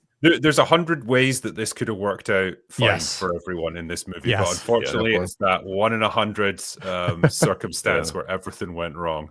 Yeah, and Art's really the agent of chaos in all of this, right? That he's the one who decides he's going to be a douchebag the whole time. Because I mean, you have other deputies going, "Come on, can't you see this guy has problems? And look at this. We need to let Will know, about the scars that he has." Tell Will. Right? But not only that, but remember when Art gets mad when they're trying to fingerprint him, and he uses the baton, and he put it out, and Will comes in. He's, Art, what's going on? Yep. Right. And it's nothing, I can't handle it. He just kind of walks away. Right. So it's not Will going, okay, why don't you give this guy the business and rip him up and all that. That's not how he wants to run it. And again, when he talks about that, if a deputy is getting out of line with the prisoner comes to me and tells me, and if I find out the deputy, do something, then I kick his ass. The law. Yeah. So I think all in all, I would probably give him at least a yellow for affirmation and inspiration. I don't know what you guys think, but I'd agree. Yeah. Yeah, I mean, Nick, he definitely, plus Teasel does tell them several times, like, hey, I want Rambo alive, stop shooting him. Like when Rambo It's that the whole part. Does he kill him? Well, he throws a rock at the helicopter, hits the windshield. He doesn't directly kill him. The guy is trying to kill Rambo, but even when Rambo goes to give himself up, he's like, "Hey, I don't want no more hurt." They're still shooting at him, and he's like, "Stop trying to kill him." I mean, there's a good chunk where he actually isn't trying to kill Rambo, but his deputies won't fucking listen to him. Well, Teasel is the one that fires first in that instance, but it's because Rambo is backing up. Yeah. And he's like, "No, you're not getting away." You know, the just stay right there, and he starts backing up. Again, the Rambo's instincts are incorrect for the situation he's in, and Teasel's are also incorrect for what he's facing. Right? Both of them, again, it's this impedance mismatch between if civilian authority, which is the police, right? That's as violent as it gets. If you don't follow orders, then they're going to react, right? The thing is that in combat, no, you don't listen to the enemy giving you orders or whatever, right? Your job is to get away or to cause damage or things like that. And so this constant mismatch just causes this acceleration. And you see it even with when the National Guard shows up, right? This is why you don't send the military to go do police shit, because Will's busy telling them, "Hey, just hold back and we'll capture him and it's fine," or whatever. But they're busy shooting because they're the military. You shoot, you kill people and break things. That's your job. And then when they get fired back at, okay, here we go. Yeah. Yep. I agree. I mean, I'd even say for aspiration too. Like, I mean, you're facing a Green Beret with a CMH who is, and you're like, "Nah, I'm okay. It's still my duty. I'm going to do that." There's some aspirational aspects to that. Like, well, right? yeah, and he has positive qualities where it's like ultimately he's a sheriff. He's a man of the law trying to uphold the law.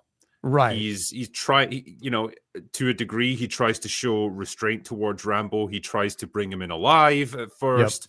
Yep. He trusts his deputies to look after him with a degree of like care and respect. Finds out obviously later that they aren't. So yeah, I don't think he's 100% terrible on aspiration either. He's got positive qualities to him. It's just Rambo unfortunately exposes all the negative aspects of his personality, and just that's what undermines him ultimately. Yeah. He is just trying to do his job, his duty, right? Like he's not trying to go off the edge here, but I especially after Art dies, like, I mean, things switch up to him, and he's like, "I don't care at this point. Like I want him dead," so the funny thing is that it's not them where he's like, "I'm going to kill him," and whatever. It's when they get back that he's a Green Beret, and one of his guys, "Those Green Berets, they're real badasses," and then Mitch just keeps going, "Why don't you just leave it alone?" And that's when he flips, because essentially you're going, "Why don't you walk away from your duty?" And because this is a scary guy, and Will is basically going, "I'm scary too, and oh, by the way, no, I'm not walking away from my duty." Right. Yeah. We're gonna get into Art next. What's up, Brawler? How you doing, man? We're talking about you earlier. Not sure if you've seen this one, but you better put on your 2026 list. It's no Big Trouble in Little China, but you might get something out of it though. Jackson. So is Blue. So is Chris. You gotta. His crew might went down. Yeah. Chris actually sent his hair to Drinker. It's very. I just like glued it onto my head. It's covering all that gray now. I'll call out a couple of super chats here real quick before we move on. For £5, right? Rambo's restraint is immense. A trained killer who has killed countless people during war, but in civilian life kills no one. Yep. Pretty good. Yeah. I mean, and Troutman calls him out. It's like, technically, he made a mistake, letting you guys live. Yeah. By his creation, he should have killed everyone. Yeah. I mean, this is a real combat situation. You should have put them down. Now, there is something to be said for wounding, because it costs more men and resources to wound someone than it does to kill them. Yeah. I think it made sense for him to do that with the hunting party. Like when they first track him into the woods, it's like, that's a pretty good way to immobilize them. Yep. Yeah. I agree. And just scare the shit out of them, because when you hear your own people screaming for help, it's gonna mess you up. One guy, remember, he's got the trap right there to his legs, and he's screaming, his pinned down, gets his thighs. Like, Yeah, Did they not Crawford. shoot him by accident as well? Yeah, this That's one's Ward. That's Ward, yeah. lost for words. Ian did. This one's for you, man.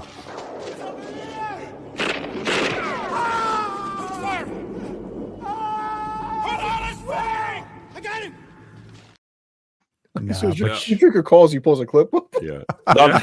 Also, he does not got him because he immediately runs into the trap and gets the spikes in his leg.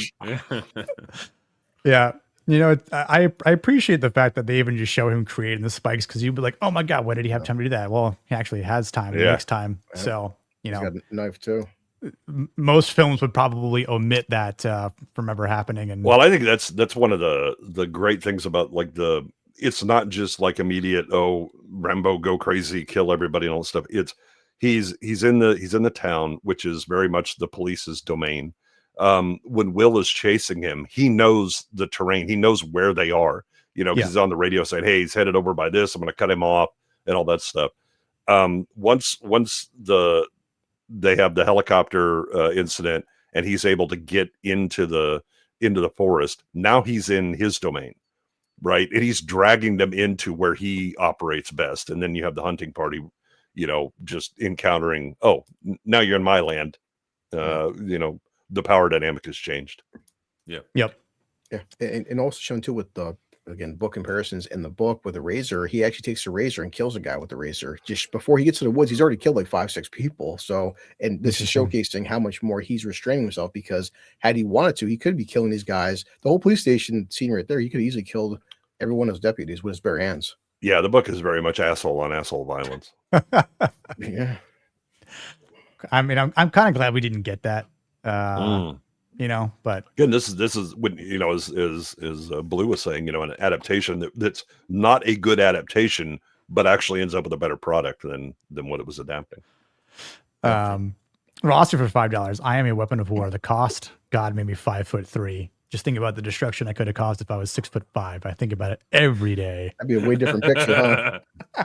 Well, Ross, as someone who is 6'5", I can tell you, yeah, it's wonderful, but you have, you know, with great power comes great responsibility. Yeah. Doorways are a constant hazard as well. You got to duck. Yes. Yeah. And then all of the world is made for short people, so your back gets really tired of bending over. Oh, man. Yeah, I mean, shoe sizes are a pain in the ass. Pant sizes. Yeah. Oh, look, I like these shoes. I'll get them in 2 weeks when they send in the size 13s. Thanks. Right. That's When great. you did a special order them. Very good. What happened to John McClane? Yeah, small feet. Dude, when I was in high school, do you know how hard it is to get Levi 501s in 28-36? Oh my God. Whoa. I'm wearing a size 10, dude. Melvin, another Scottish lad here. What the? Have you all correctly? Row of shit. You let one in, and then here goes the neighborhood.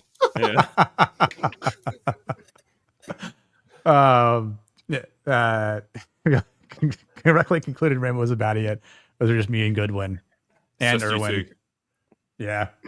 Melvin's That's all right. right. 'Cause He super chatted me open bar, so he's right. I agree with him.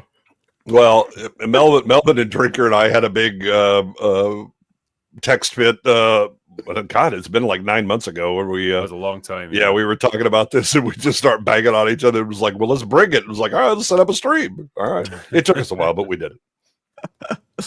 Yeah. Hope you're doing well, Melvin. Hope you had a good year. Hopefully you didn't steal anyone's shoes. Or the for Christmas. motorcycle. Yeah, or a motorcycle. Drinker, I don't know if you've ever heard that story from Melvin, but it is a fun one. I do believe I've seen a clip of it. Yeah. did it involve an ex-girlfriend? It did indeed. It did. Yes. Yeah. It did indeed. Pretty good. Yeah. Jamma for $10. Rambo was a hero. We went to the moon, and Alien Earth episode 1 is brilliant. Glad to have you back, Nick. 3 of those things are great. One of them is not. I mean, 3 of those things. 2. I guess, okay, 2 is fine. As good one said, we have Lord Tentacles to thank. I mean, Rambo was a hero. Yeah, Lord Tentacles. I mean, that's great, but I'm not even sure he's in episode 1. you're He's right. not. Yeah. I don't think. I think he came in episode 2, No. if I remember correctly. Praise be to the game. Brawler says, hey boys, what's the best and worst Stallone films?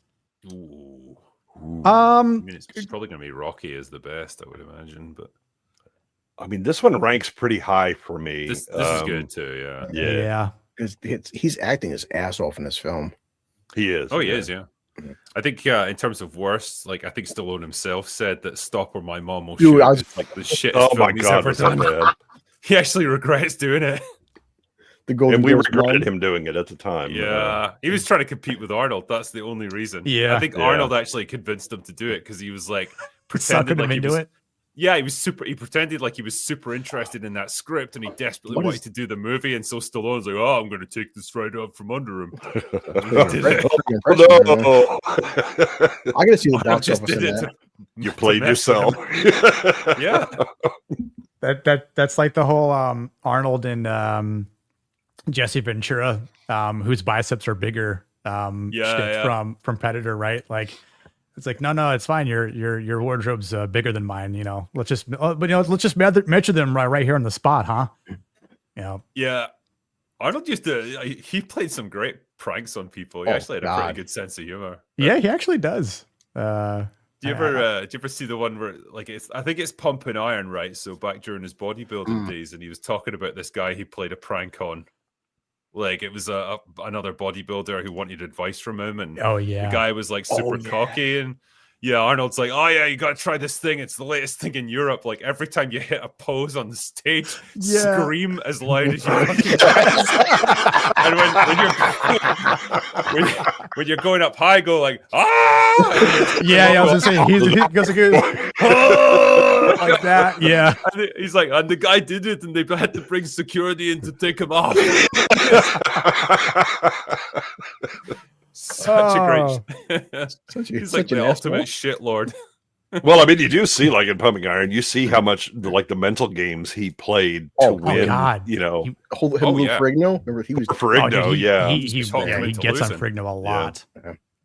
It's funny. I've seen a short before this stream where he showed Arnold. Stallone signed the Rambo knife for charity. He goes and Arnold's like, "Hey, Stallone, very good job for the Rambo Last Blood, but you know if it's pretty good. Here's my knife from Predator, and it's like 3 times the size of his knife." Yeah, he's like, "Stallone, good job, even though mine's bigger." So Jay, I love Pumping Iron. There's a certain clip I have that I will play on rare occasion. I don't know if I'll play it. Maybe I'll play it towards the end. But it's it involves when the pump is going so well, and it just feels like it's just great. It's having a great time.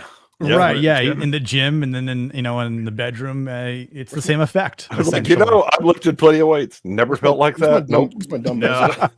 Like just worked out today, did not have the same effect. I'm not sure if you're doing the weightlifting right or the bedroom wrong, but or maybe I've been doing it wrong this entire time. I don't know. Exactly. Just give me 20 seconds, Nick. Hold on. Well, those were the old types of steroids that maybe they just have a different effect on people back then, and now it's just completely different, and they just like stop your heart. So I mean, when I was in high school, if we didn't get to come, we would often lift things like a Volkswagen or something, kind of deal with the blue balls, but that was a different thing entirely. Got Jerry, Sith Lord poet for 4 months, is seen from a foreign shore, a poet from dark side lore. With one expansive mind, a unique world you'll find. So open your heart, enjoy poetry's unique part. Beautiful. Yeah, Jerry. Love that, Jerry. Hope you're doing well, man. Yeah, nice. Let me play one last clip for the fine people who donated. I was going to play the Pumping Iron part, but I just won't. I'll save that for later. Let's do this one here. And I'm going to pin that Congressional Medal of Honor to his liver. And I'm going to do it with you or without you. Dude had like a firm hold on Mitch's hair. Like Brian Dennehy is no small man. He's like what, 6'4"? He's like he's wide. Well, when he stands next to Sly too, I mean, there's a noticeable difference. Yeah, it just looks like it brought your child to work day. Yeah. Okay, same thing. I put red here because I don't know if exactly we change any of these. I'll go with all red. But I want to say not much redeeming qualities to this guy. Yeah, It's a younger Dr. Phil, as Rossi said. So. Slightly more hair. That's all it is. Did not even look at it that way until you said something, Rossi. So I appreciate that. And I now want to hear Dr. Phil do authentic frontier gibberish. I'm strangely compelled to see that now. I just looked up, I didn't know Brian Dennehy was actually a Marine. Wow. What was that? Brian Dennehy was actually a Marine. He was a Marine. Oh, really? I just found out. Yeah. Oh, I didn't know that either. Have you ever seen the movie Bestseller? Oh. It's Brian Dennehy and James Woods. Oh, sure. Dennehy is like a retired cop who writes true crime stuff, and James Woods is an assassin who wants Dennehy to write the book about him. Wow. Interesting. I don't think I've ever seen that. It's pretty good. Ross for $5. Yes, it's easy for me to shop for jeans. I'm a large in the kids section and small in men's. I shop in the men's section out of pride. You can see Rossi just buying the only pair that's his size in the men's section. It's like waist 26. Yeah. It's like easy. Yeah. I can do it. I don't even need to try these on, guys. It's fine. Don't worry about it. No. I can't even believe they still sell Sansa just slacks from the 70s, but I got them. Right. Rossi, this one's for you since it's also about Mr. Art Galt. Hey, you got 3 seconds before I break your face in. He means it. Yeah, I do. Boy, Dr. Phil would be a lot more exciting if he acted that way. Right. Yeah, obviously he's pretty aggressive. Takes joy in beating the hell out of Rambo when he can. Takes pleasure in him getting hosed down.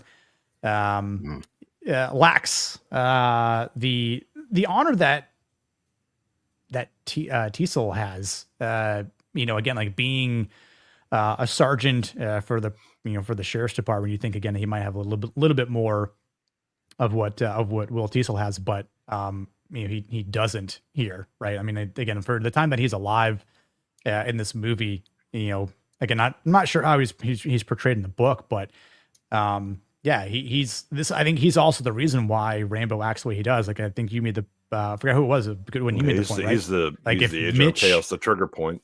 Yeah, if Mitch had just helped him out from the start, right? And again, is that Teasel's fault for not saying, Mitch, you handle it, right? But I get it. It's sergeant. I get it. Galt, ranking. I think Galt has ranks. So. Yeah, so it's his rank for sure because Mitch is just a deputy. But same thing. Like this could have all been avoided. 100 ways from Sunday, but this is the way it went down. Even to the point where like he's yelling at the helicopter pilot. Yeah. I swear to God, if you don't hold this right, I'll kill you.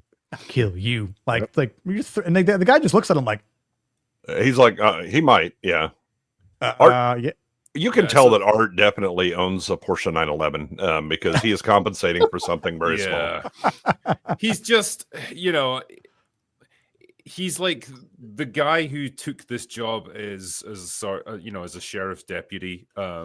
Maybe because there's not much else for him to do. And probably most of the time he doesn't even have to deal with much in the way of challenging like guys to arrest or anything. It'll just be like bar brawls or like local, troublemakers or whatever. And so it's probably an easy ride for him. He doesn't have the belief in the law that I think Teasel has. He doesn't have that sense of honor like we mentioned. And he just doesn't have any real compassion or respect for his fellow man.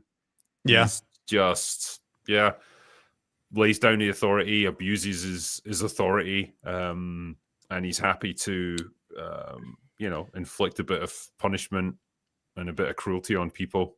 He's almost looking for the opportunity to do it, in fact. Yeah, he's the douchebag that like demands respect and authority instead of earning them. Yeah.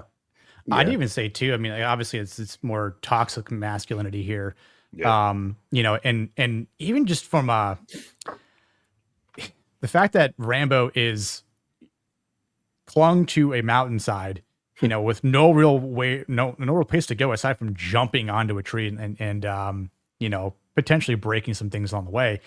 there's no sport in that either, right? It's just like, free target here. I mean, it's kind of a good thing that guy's, not that great of a shot. I get he's in a helicopter and blah, blah, blah. But like, I mean, I'm sure plenty of other people probably could hit that shot. I would say like if Teasel was in that position, he probably would have. He wouldn't have shot him. He got him. He wouldn't have shot him. He just I'm saying he would have been able to hit him. I don't think he would have shot him, right? Like he wouldn't have gone through with it. But just for the sake of like there being like there's no sport in that. Like he's gone. That's not about sport though. This is like because Rambo not only defied him, but he actually assaulted him. So all of his manhood is now in question, and you've challenged his authority and all that, and this is very much his small penis is talking loudly. And, yeah, he's got bloodlust by that point. Yeah, he's capping off rounds up. He's threatening the helicopter pilot. Like, he's just making everything 100 times worse. Yeah. He feels like one of those high school football jocks where he peaked in high school. Now just his revenge on the world is being overbearing asshole cop, just taking out on people. Yeah, he's definitely seeing red. Not that there was. Well, he definitely does at the end. Yeah. That look that he, the look that Rambo has in his eyes when he picks up his corpse, right? I'll play it in just a second, but man, like it. You see Rambo kind of it shakes him a bit because again, it shakes him. I'm back with death and all of that stuff or whatever, but I think that also helps to kind of flip the bit on him a bit. I'd say too, like it's almost interesting how Rambo doesn't have some sort of like instant flashback, like kind of just seeing death again. It's been a while, but maybe he always sees it. Like, what if he saw, one of his comrades, one of his brothers, like in that same position, like he picked him up like to see if he was okay, and he's actually dead, right? Like, I think that would have been ham-handed by the filmmakers. You really only need the one flashback, the thing that triggers him to so that you understand why he suddenly goes into you have the him and the jail. When he sees the blade being sharpened, right, he remembers the guy doing that with the knife, and then when he goes to shave him, he remembers being cut. That's it.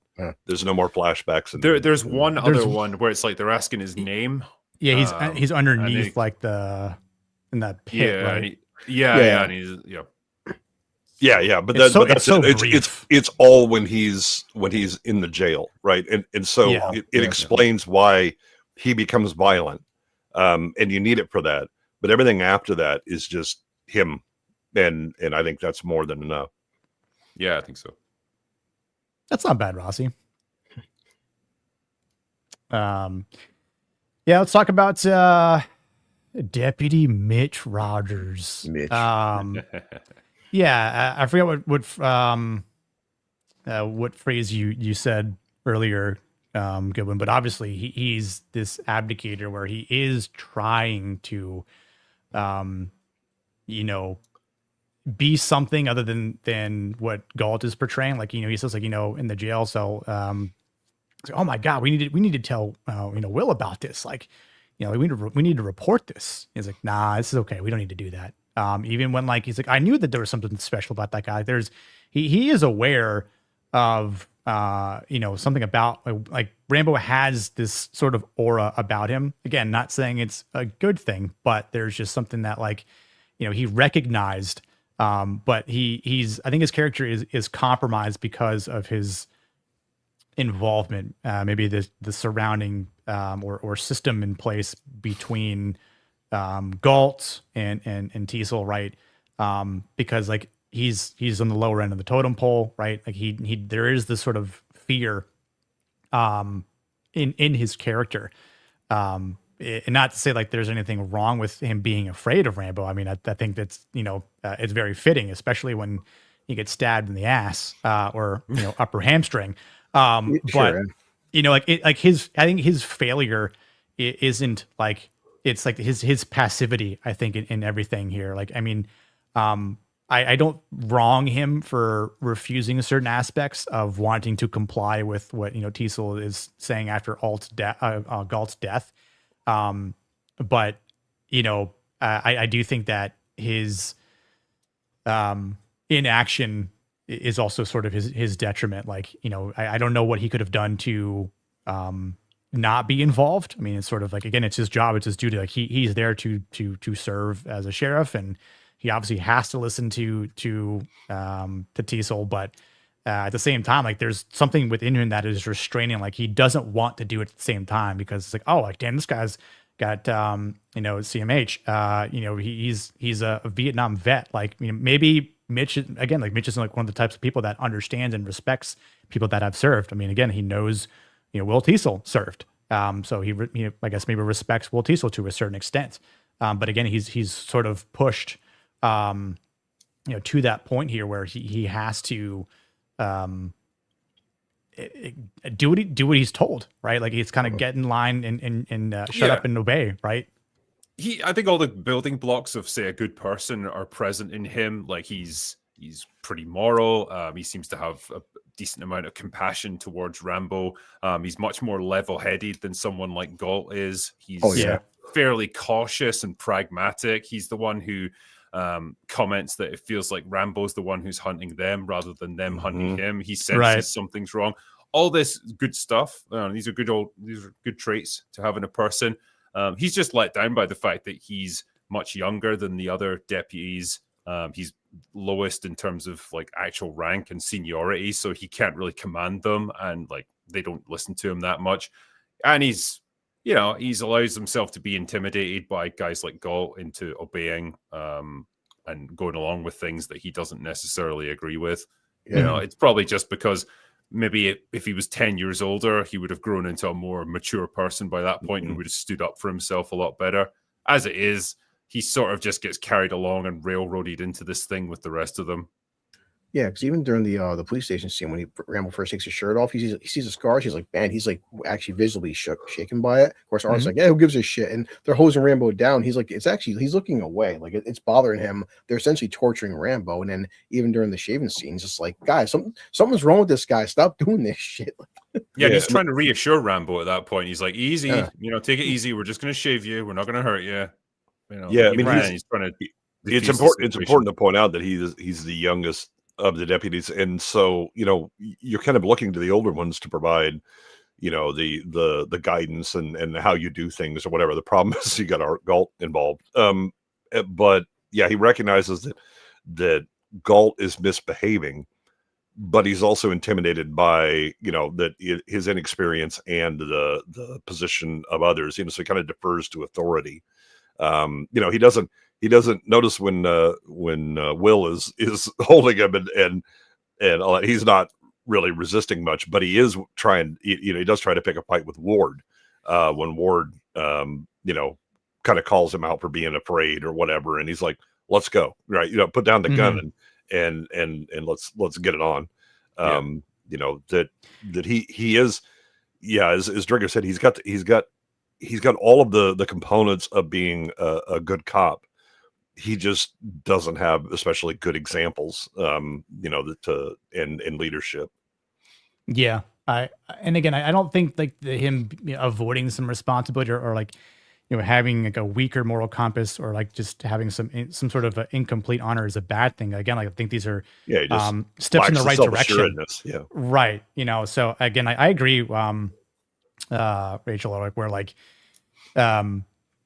it's unfortunate he gets stabbed. Because I think of everyone, he didn't deserve it at all. But again, it's like he's there. He's in proximity. So of course, like he's just trying to do as he's told and he's trying to find him. But you could see his reluctance, to go under the log to keep pressing forward, But again, Rambo doesn't know who he is because he's kind of face down waiting. Like he's hidden in the shrubs. Like, he doesn't know, it's the red-haired guy who, actually was the least of the assholes. Better. You got a gun and you're out here for me. You're the enemy. But also remember, Rambo probably would have been younger than Mitch when he went in and started training and then was fighting. Yeah, for sure. I think he's probably the most.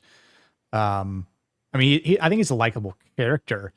And I can think of the guy that's on the rocks as well, but it's like he goes, those Green Berets they're they're badasses. Yeah, right? it's Like Crawford. Yeah, Crawford. So it's like again, they're speaking up to, who Rambo is, but it just it kind of like, I mean, it's almost like it falls on deaf ears. Again, for Well, again, the I don't care who you are. You killed a deputy, and it's my job to go after you. So Will is locked into duty, and also again, there's a certain personal investment in that.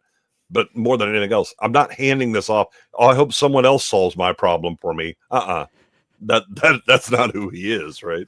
I was gonna say, did he kill him though? I mean, he's trying to shoo him away, but I get it. You threw a rock at a I mean, all right, company helicopter, Yeah, we're gonna go to the Saw shit. I didn't technically kill them. I just put them in ludicrous situations where they had to kill somebody. Well, it's like, what would have happened if like the storm, there's a lightning bolt that comes down and like just like hits the chopper, Yeah, right? yeah. And then it's In like, that case, you could go, okay, that wasn't me. I didn't Yeah. do that. was the force of nature being like, get the hell out of here, like with this metal flying. Yeah, you did kill him. It may have been self-defense, but you did, sir. Yeah, you did cast the first stone. Technically, the helicopter pilot should have been a better pilot. He was stuck in a thermal. He told you that. Stop it. What are you gonna do? Kill him? He shouldn't have been there. Brawler says, who on the panel is the most like good old Deputy Mitch Rogers?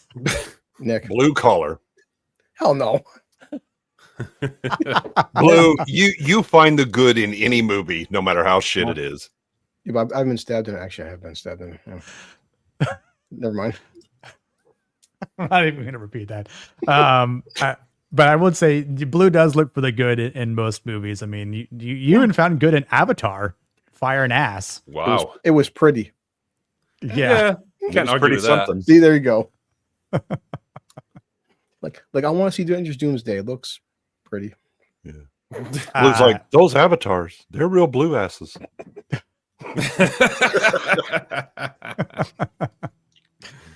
I taught them to live.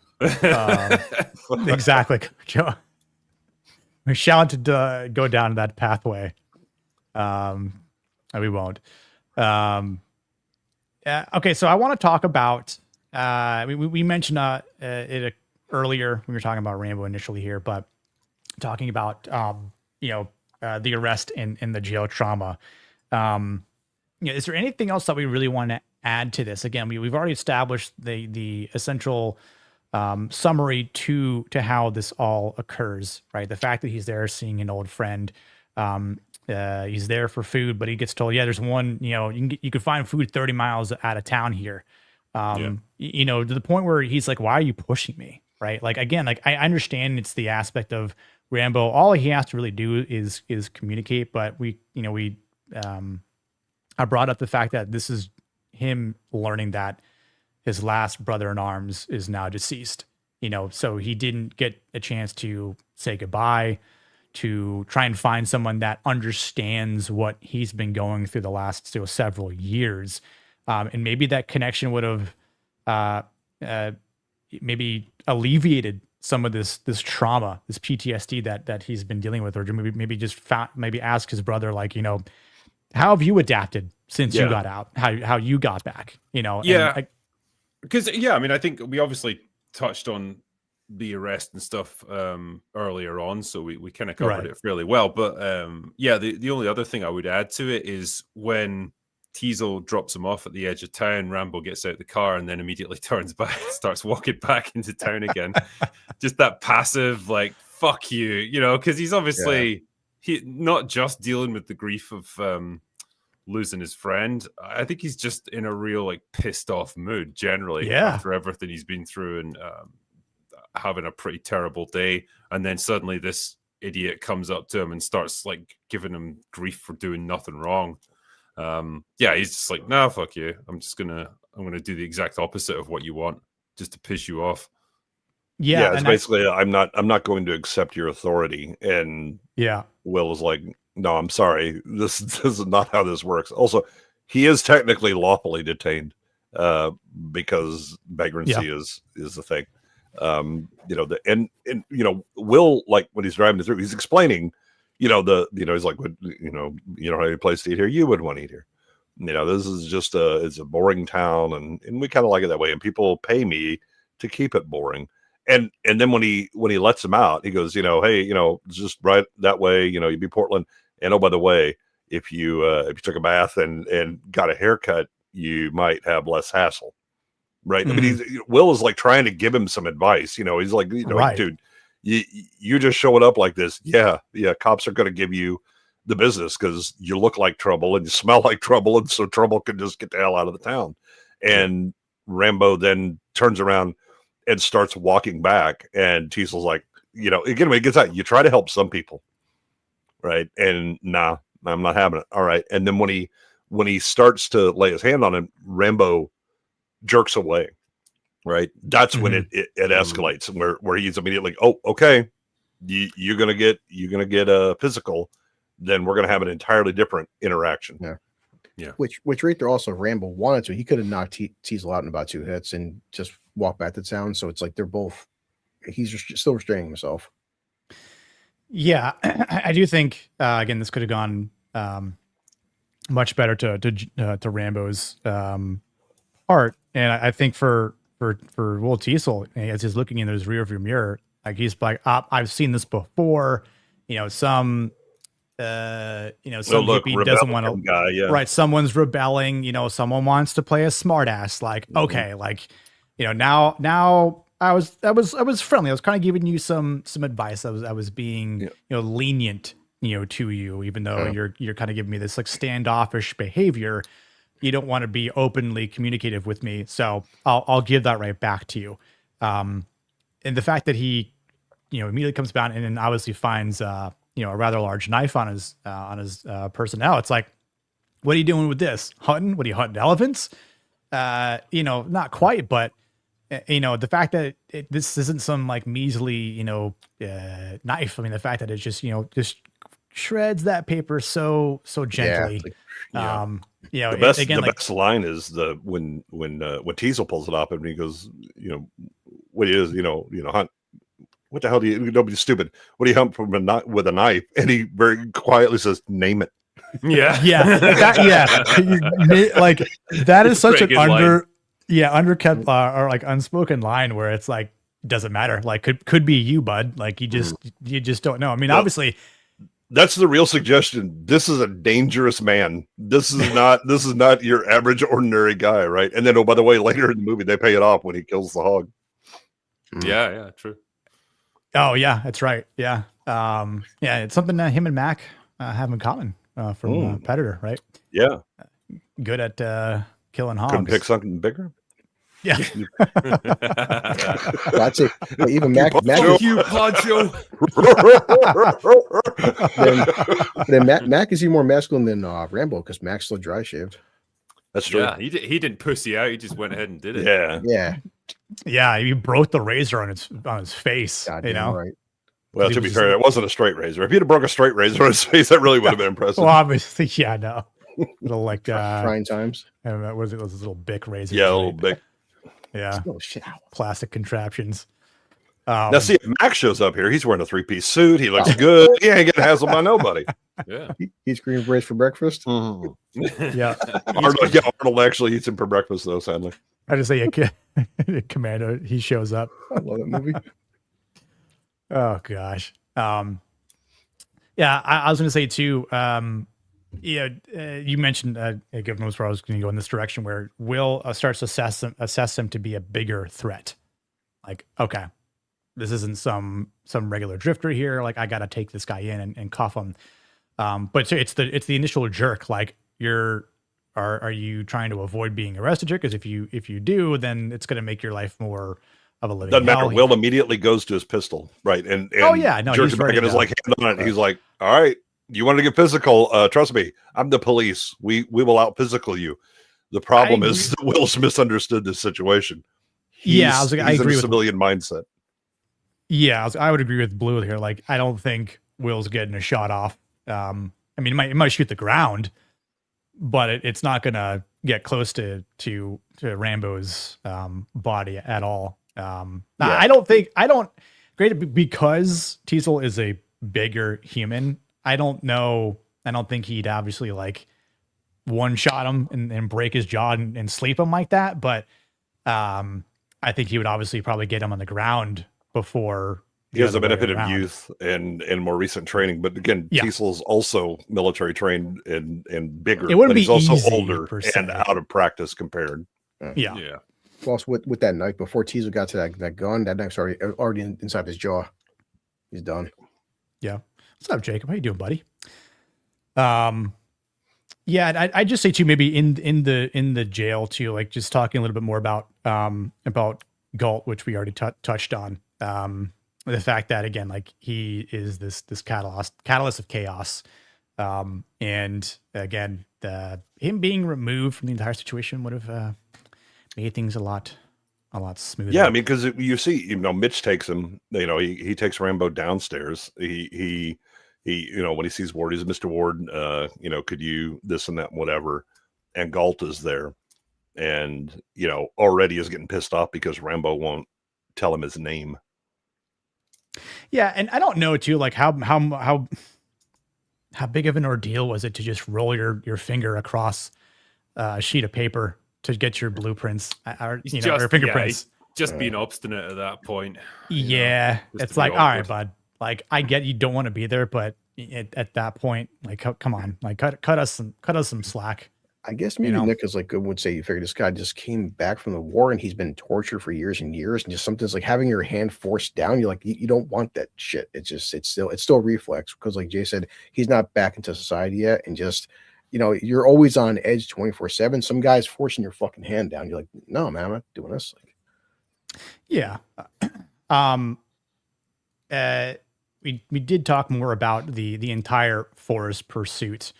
Maybe the only thing we didn't touch on was when he goes into the mine, when the National Guard show up, right? And they think they easily take him out with the rocket launcher in the mine, but same thing. The fact that Troutman has taught him so well, he's able to navigate through obviously a very nasty little place there, Precious. But the fact that he's able to kind of, avoid some large rats and again, make it through the end and continue to survive, right? That's what he was, bred to do, is to continue to survive that point. But Troutman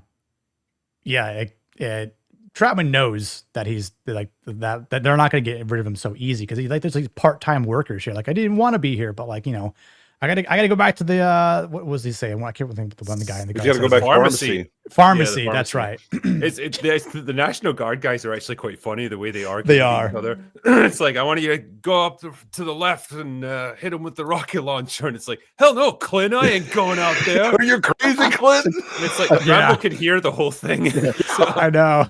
I love that. This is Lieutenant Clinton Morgan. Oh my God, we're all terrified now. Yeah, I love the scene too. Hey, Rambo, like, we're not going to hurt you. Hey, where's the rocket launcher? Wait, what? Rambo, come out. None of us are going to hurt you, Rambo. After we just hold on. Mm-hmm. Yeah. And again, just at this part where like he's got him at knife point, like obviously he's pressed it enough, so it obviously has made a bit of a imprint and blood. He doesn't have to apply much pressure, because you saw what it did, that sheet of paper. It's like that's going to easily sever some skin in the epidermis. But I'll play a little small clip here. Push it, I'll give you a war you won't believe. Let it go. Out here, I am the law. Yeah, he's like in town. Yeah, you're the law or whatever. I hear it's me. Yep. Yeah. He's also pushing with the essentially dull side versus the serrated side. I mean, it still would hurt, but not. No, he's pushing the sharp side. The serrated side is the dull side. I mean, that would just cut. Oh. It'd be a lot more painful, yeah, on the serrated side for sure. But I did want to talk a little bit more about Troutman. Obviously, he is not a perfect character, as we already just talked about or discussed earlier. But his being there obviously means something, not just for the town, but for Rambo, and then for himself. Like, I think this is like a multifaceted, reason behind the importance of responsibility, accountability, consequences, as we've discussed too. But just for learning, like I'd say for Sheriff Teasel and him learning more about Rambo, about what he is, and then just, being like not really caring so much about what Troutman is there for, but the fact that Troutman again tries to warn Teasel, like just back off, we'll take him, or even say like, hey, you know what, like just lay low for a bit. You'll pick him up in in due time. I forgot the amount of days he says. Give him a couple of weeks, you'll pick him up. Yeah, washing cars or something. Yeah, but even then, it's like, what, we might avoid more body bags at that point. But right, but you're asking somebody to walk away from his duty, his fight. Yeah, and he can't do that. There's quite a good scene later between the two of them in a bar. Yes, where they think that Rambo's been killed, and Teasel's expressing, I guess, quite complex feelings he's got about it, where it's like he's almost disappointed that he never got shot at Rambo himself. Right. And, they talk about the war and Troutman's involvement in it and how he perceives Rambo and what they did out there. It's a good scene, actually, because you've essentially got the antagonist of the movie talking with the mentor and like just having a reasonable conversation with him, trying to like understand him a little bit better. It's good stuff. Yeah, good understanding for Troutman where he says like it doesn't sit well with that badge, does it? And Teasel realizes, that again the impulses and I think Teasel's kind of being pulled back into his military mindset at that point, which is why that I'm going after him and I'm locked in and all that. Yep. But that doesn't fit well with the civilian role that he has and the rules that he has to operate under. Yeah, and the first thing Teasel says to Troutman, he goes, "Listen, if I was out of line before, I do want to apologize." Yeah, so it shows some humility. Yeah, he actually, I do appreciate that entire conversation, especially from Teasel, because he's trying to be more human, and show the Colonel some respect that I think he deserves. But I think it's also indicative that it's right before the bar scene when Teasel goes back to his office and sits down, and you see his medals. Yes, you realize that he's not just civilian guy. He knows some shit, right? And he has an understanding of the military mindset. Do you think he has a different role? Do you think the fact that like when he goes back, like and he's kind of taken out of this atmosphere, he's taken out of the hunt, the fight there, that it almost allows him to think a little bit more, like he's actually able to have this quiet moment to himself. And I think the pressure's off at that point, and it's given him a little bit more time to reflect on what he's done up until that point. Maybe how he could have done things differently. Right. Yeah. It makes sense. Like that's when you can let it all in, I suppose, and start to deal with it. Yeah, he stopped having the threat of Rambo, and because they think he's dead, and he's had to deal with Clint and his idiots, dig him out and all that. But he goes back and just kind of sits down and it takes a breath, but also it gives him a minute to go. All right, wait a minute, because had I been still in military doing this stuff, how would I have been different? Or had I, when I was coming back, if somebody mistook me for a drifter or something like that, how would I have reacted? Yeah, no, for sure. I wouldn't want to say I'd want to see a little bit more about that, because I do think we can just the shortness of the movie and what we get, I think there's enough there. And I think just, again, like moments to have like more conversation, and you could probably talk more about that on itself. But like a lot of these good movies, it assumes the audience can fill in the blanks and understand the complexity of what's going on. Yep. I mean, and also, writing back there so good. What a great scene, great dialogue, great emotions between two characters that are drinking alcohol. Alcohol brings us all together. Oh, it's true. It's not. You're not wrong, Blue. I definitely agree to that. Certainly brought me and some deputies together a few times. Two last things, and I know, Drinker, you need to dip out. Talking about the final breakdown with Troutman and Rambo. I know we really haven't talked too much about that. But in terms of, we'll come back to the town destruction here. Don't worry about that. But I think it's the lesser of the scenes. What do you think about the fact that number one, Troutman kind of comes to more realization to Rambo's breakdown? Like, this is like he's a killer, he's a machine. Now he's crying and hugging me at the end, but he goes quietly he understands what needs to be done here. I think this honesty that is problematic within Rambo's internal spiritual or emotional nature here, and the fact that he does trust Troutman, his almost like a father-like figure, like this. He's the last person he knows, right? Yeah. All brothers in arms dead. Last person, he hasn't seen him in years, but he can still trust him enough to cry in his arms, which again, like, is not something that a lot of guys will actually do. I think it's because at this point Rambo just has nothing left, like emotionally. As you say, there's no one left that he can turn to. All his war buddies are killed. Troutman's the only guy who is somewhat sympathetic to him and understands to a degree what he went through in Vietnam. Mm-hmm. He doesn't understand, however, what happened to him and what he went through when he came back from Vietnam. And I think that's the key aspect of that that scene. That's what moves Troutman, realizing, like, oh shit, I failed this guy big time. I led him in war, but then I just abandoned him in peace. And look what it's done. Look what it's created. And I think that's what leads to that reconciliation to a degree between them. Troutman becomes a little bit more human in that moment, and Rambo just finally lets go of, I guess, all this pent up emotion and trauma that he's been dealing with for years. Yeah, I'd say they started it. Nothing is over. The protest. Rant and everything. But I do have a clip of him of Rambo, and you see it in Troutman's face. Again, it's that nonverbal communication that he's more so giving us than Rambo, because Rambo is he's not really like super paying attention to him, but because he's in his head, he's just being super emotional. I'll just play it real quick. Go home, Johnny. I want to drive my Chevy. I don't want. I can't find your fucking legs. I can't find your legs. I can't get out of my head. Like, you could almost just see like his like lips are he starting gets to, like, he gets quiver. the jaw quiver. Yeah. Like this is an established colonel in the U.S. Army, and he sees one of his finest, the best, right before him on the ground, crumbled before him. And again, I think it's one of the best scenes in the entire movie.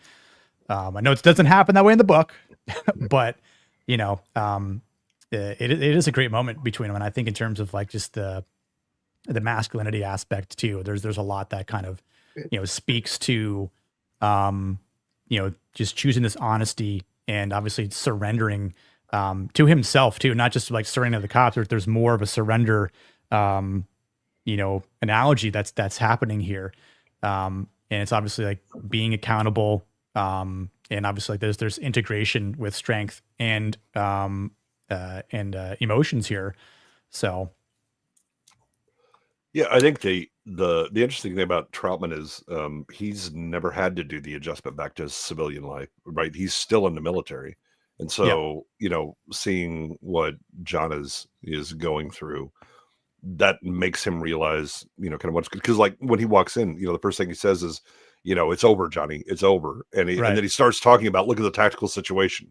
They have you surrounded. There's no escape or whatever. That's not what I trained you to do, was to pick some suicide mission, right?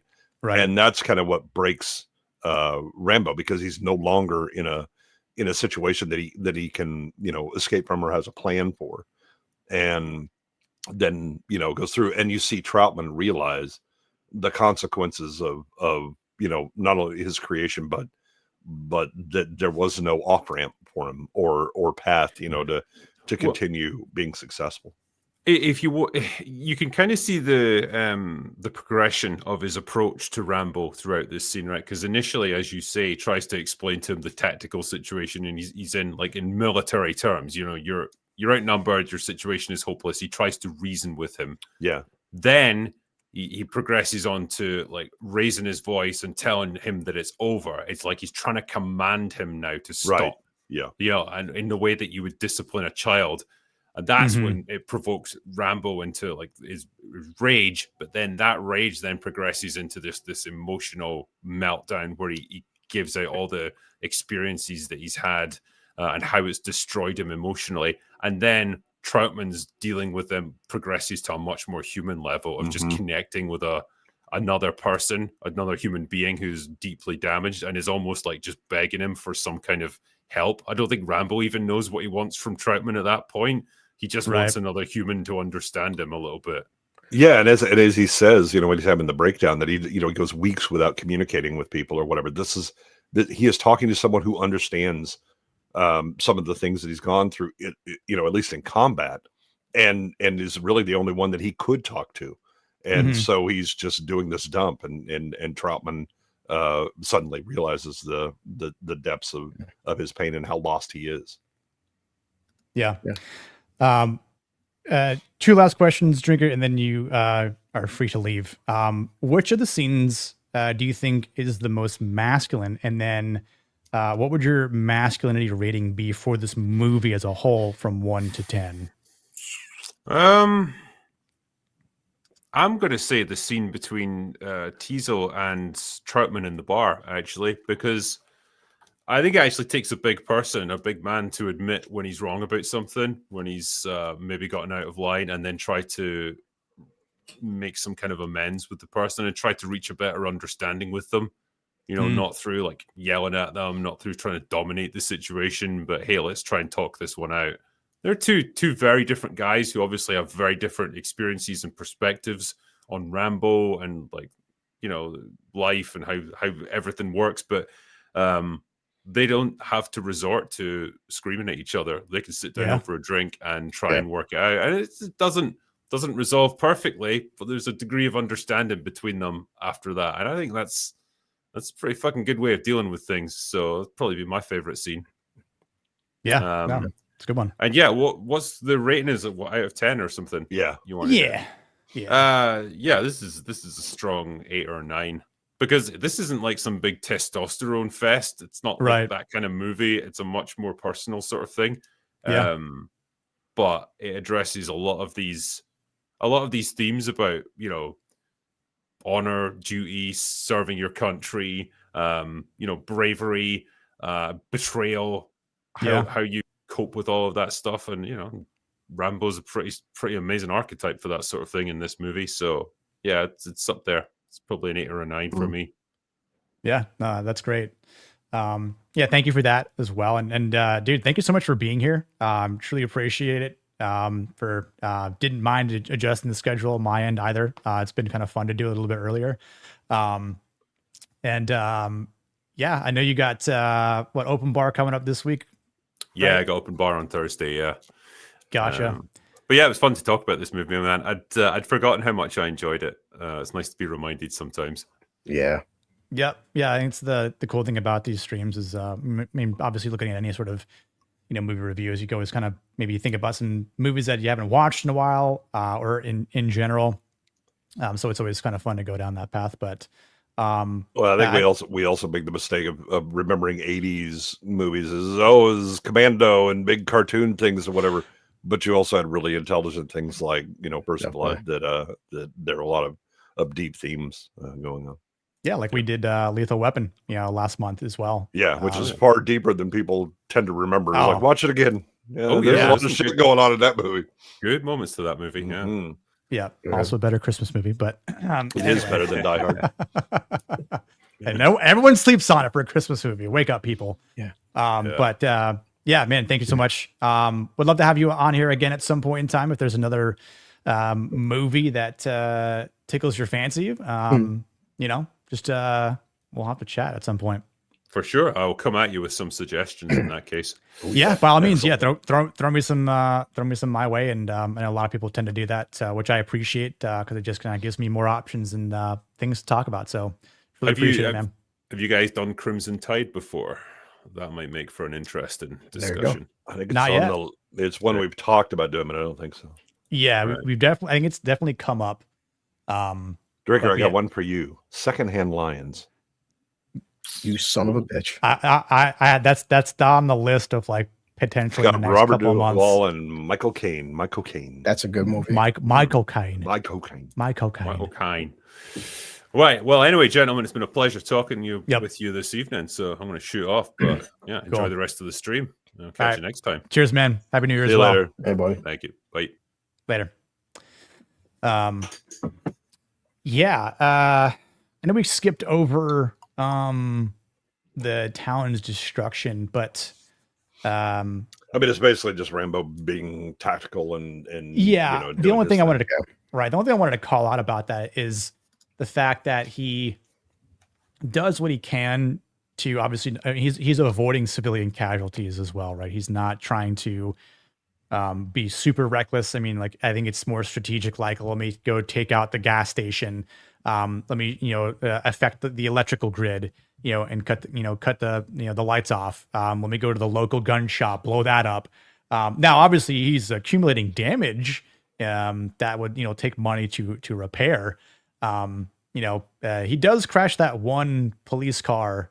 And into obviously a Pinto, because that car immediately exploded as soon as he hit it. Yeah, exactly. Yeah, I was like, he is. Yeah. But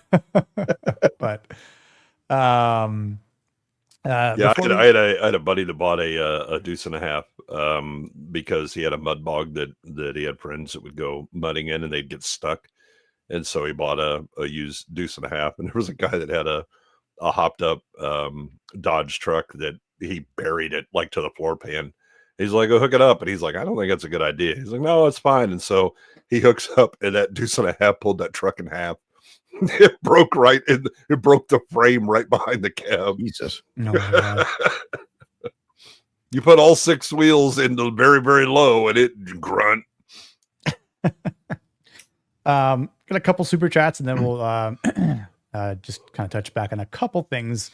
Rossi for the a brawler for the 199. How concerned are you all for movie theaters survival? And I saw you guys chatting about that in the chat. I wasn't able to fully pay attention to it, but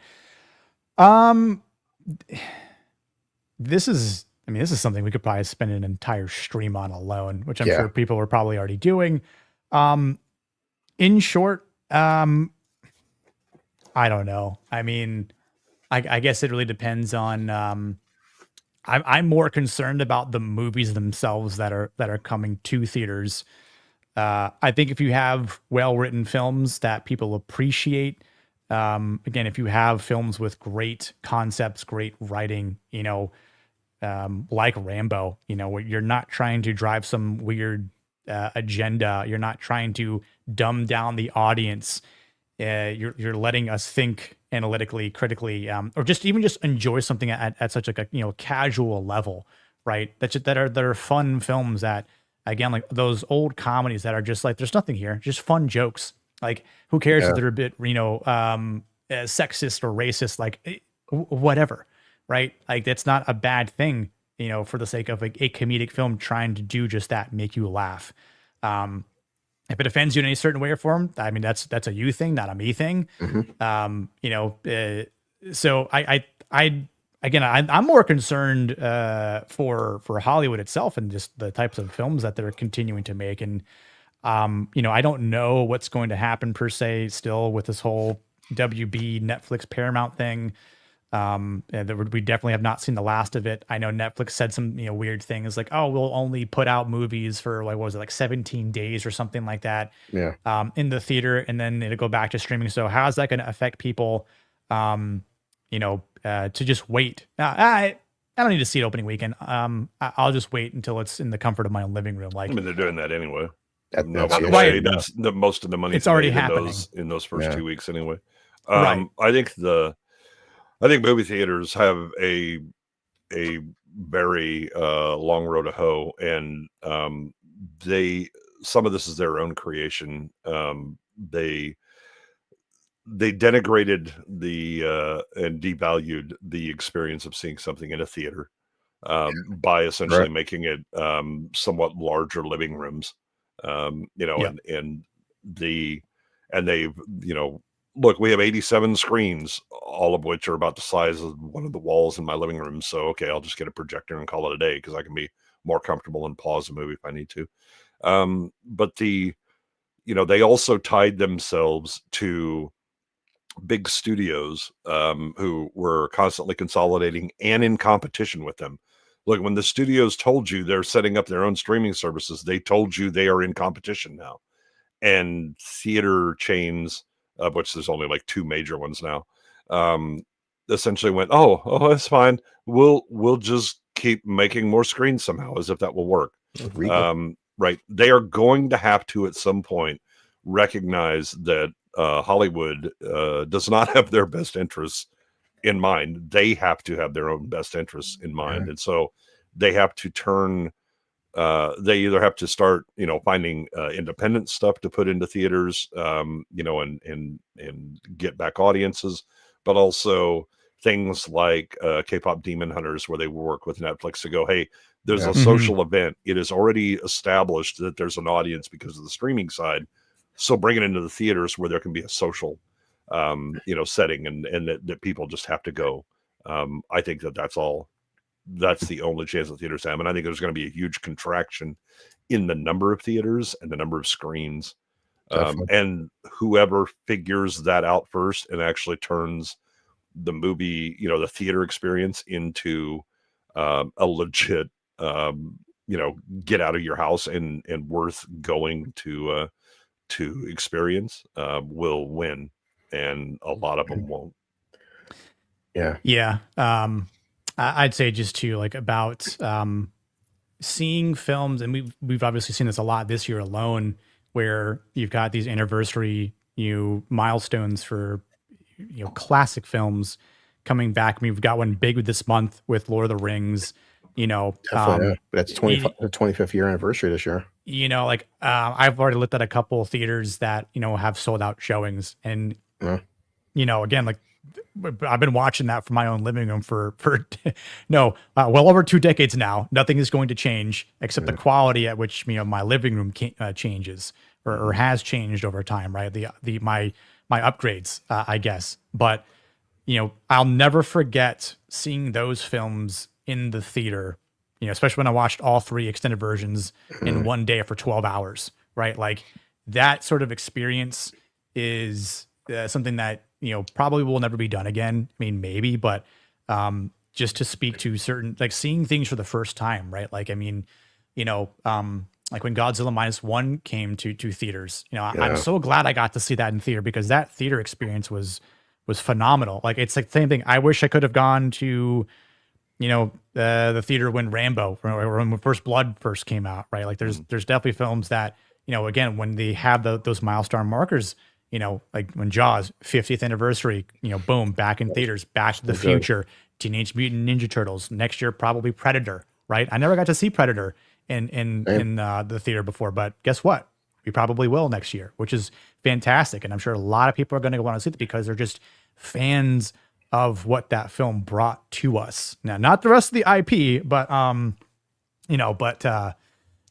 good movie. Yeah, I mean, it's going to be interesting.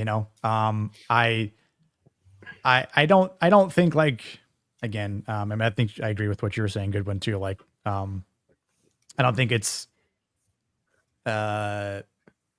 over yet, but things definitely don't look good. Well, something's got to change, Nick. Like, I mean, we joke, but I really was saying we'll go see Avatar 3. Now, mine's, like I've said, I use Regal. Now I go to the kiosk at the mall, I scan my app and the barcode. But see, I didn't have my Regal app, though. For one ticket, whether you love or hate Avatar, any big, like for Avengers Doomsday, they're going to promote the fuck out of 3D and IMAX.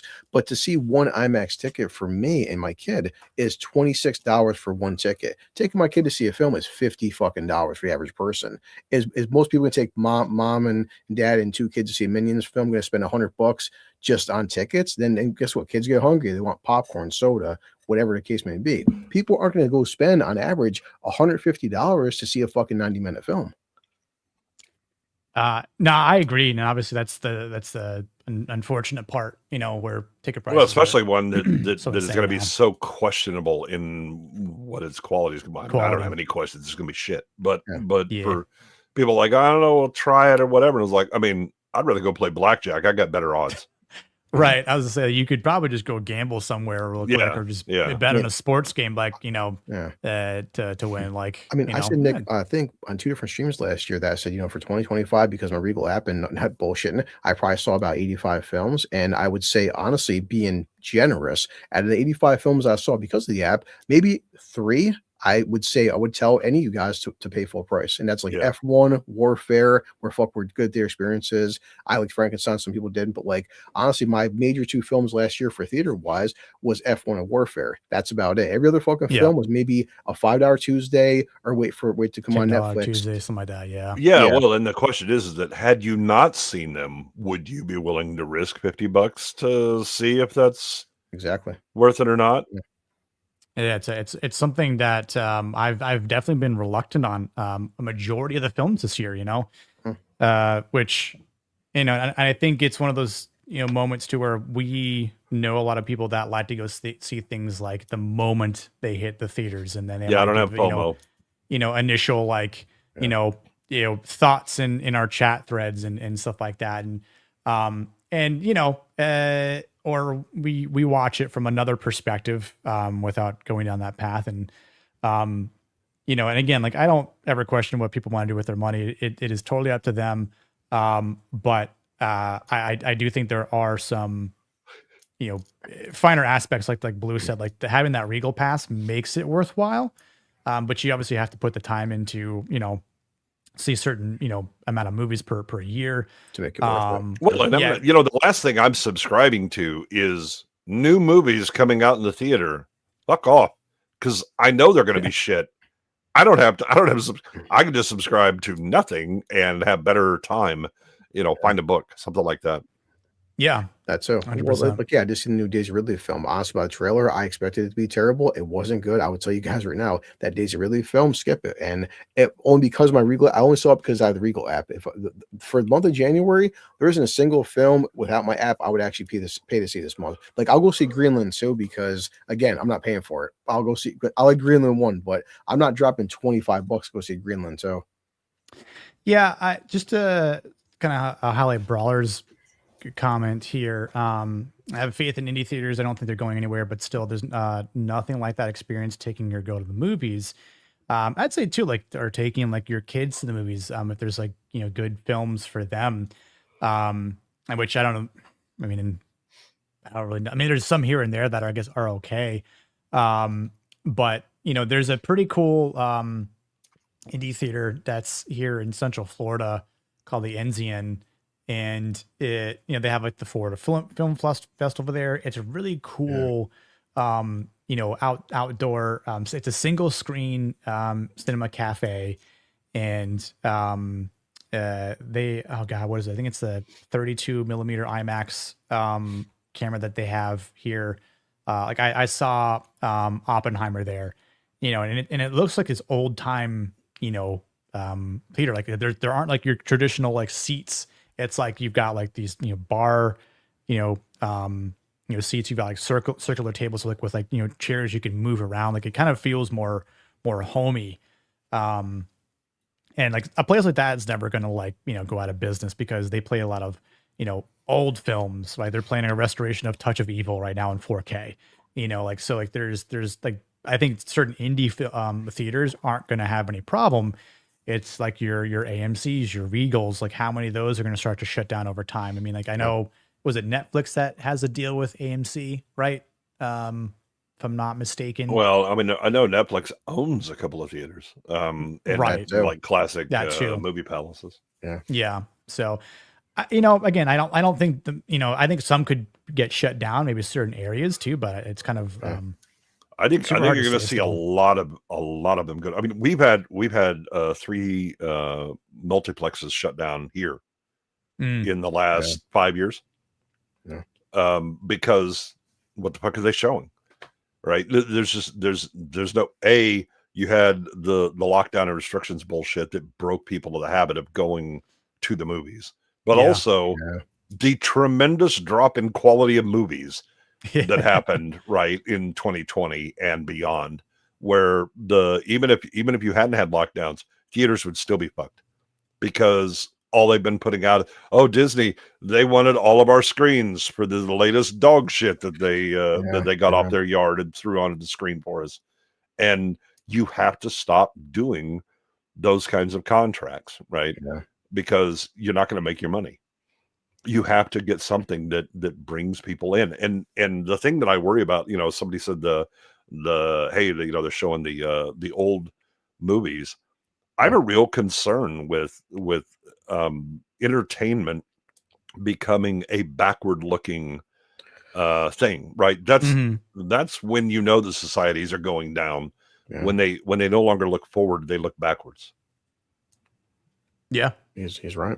Yeah, no, I mean, definitely agree. Like, not even joking, Nick, can't get to doom and gloom. This is January 5th. I'd say Super Mario Galaxy, like Super Mario Brothers, I want to see this year. But besides the Odyssey, maybe like in Doomsday, and that's not until December. I want to see out of curiosity, but like I really can't tell you now in January, between January and December, a single fucking film this year I'm looking forward to seeing.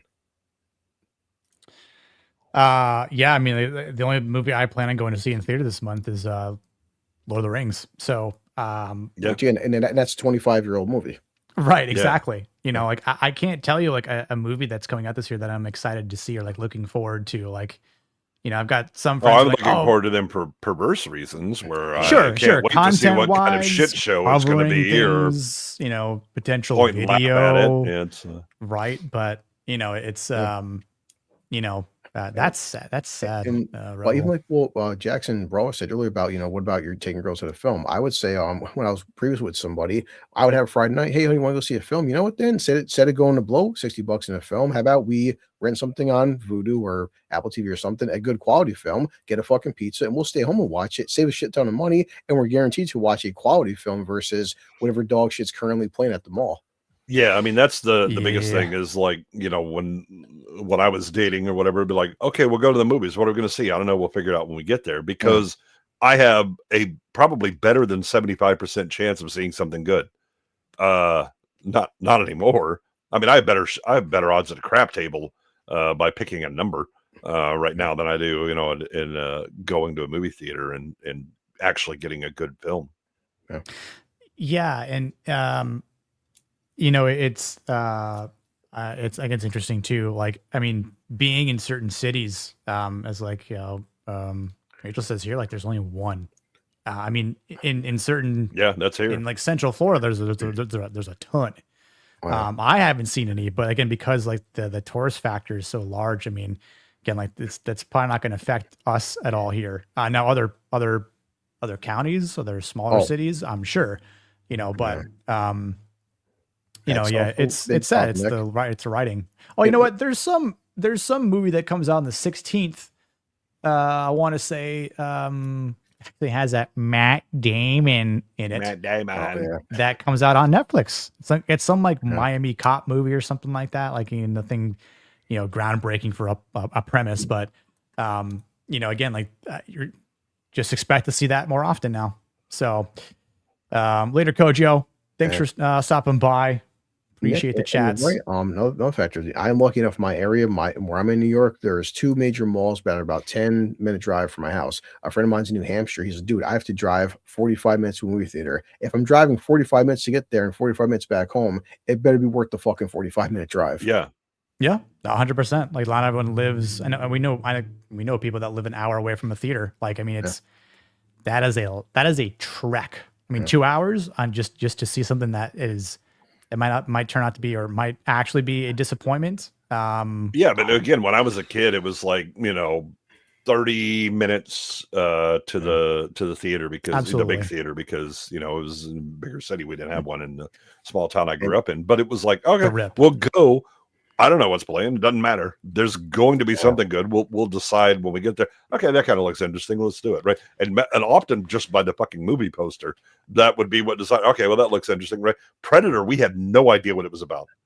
Yeah, I don't know. It looks kind of cool. All right, let's check it out. And we came out and it was like, oh my god, did you? Oh, I got to see that again. And in the same vein, we're all. Old enough to understand. Remember when a film was good, like Predator? Man, how many fucking films would you see like 4 or 5 times in a theater? God, I'd be like, all right, let's go back in. Holy, like I said, Nick, how many people will sit there and actually watch all 3 Lord of the Rings? But like, well, I mean, I actually seen Regal had a couple years ago extended editions, but I mean, yeah, I will watch I'll watch these films. I will go back and watch like John Wick 2 or 3 times versus now. Yeah, I see Fantastic Four once. I'm never going to watch it again. Trust me. No. You know, I mean, like, yeah, I think something It was like you could give me the DVD for some of these or the Blu-ray for some of these movies that came out, and I would be insulted at the skip. I love it. Thanks for stopping by. Later, love it. I'll talk to you about movies on the side. Yeah, Waylon asks too, aren't we looking forward to Atismo's Odyssey? I'm looking forward to see it blow up and burn, and finally people recognize, that motherfucker ain't all that good. Yeah, that's definitely something that I mean, I made a post about it. The trailer was not good at all. Don't you love a historically accurate armor though? AI made a better representation. Stop it. AI did it better. How's that feel? God, did you see when the guy used AI to replace it with actually correct, and he was like, oh, that actually looks good. Yeah, did you see Copa's video when he talked about the armor or whatever? He just points out like the ludicrousness of Agamemnon's face mask, where he's like, dude, you can't see anything unless it's like directly in front of you because your face is so sunken. You have no side vision. You have nothing. It's just this. It's like this. And while I was watching it, I realized that that helm actually looks like Robert Zadar's face. And I was like, well, I appreciate Robert Zadar cosplay, but I'm not sure Agamemnon should be the one doing it. Yeah, right. It's good when some people would say, well, the Odyssey isn't historically accurate. Yeah, neither was Braveheart, but that's still a pretty good fucking movie. Yeah. Right. I think, again, like there's definitely things that we've talked about too being historically inaccurate. I mean, like things about like there were in the Patriot, right, with the Revolutionary War. Yeah. But for the sake of you know what you didn't see in the Patriot? An M16. Well, that's why it's a shitty movie, right? Yeah, clearly. could have been a much better movie if it had M16s. I mean, the Revolutionary War would have been over a lot sooner. Like that's for sure. I was watching 300. Why wasn't Leonidas driving a tank? I was gonna say, we get some tanks in some of those movies. Again, you know.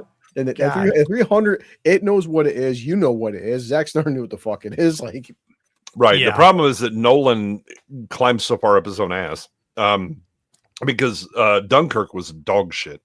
And again, it's Nolan because somebody mentioned a while back, Nolan kind of locks himself away and just writes until he's done. And I was like, maybe he should unlock the door and let somebody in who actually knows what the fuck is going on with this shit. Because keep it open a little bit, you know? Yeah, because he goes, oh, I'm Dunkirk. I'm going to film in Dunkirk, and that'll be historically accurate. And I was like, motherfucker, Dunkirk, the city that existed in World War II, was flattened.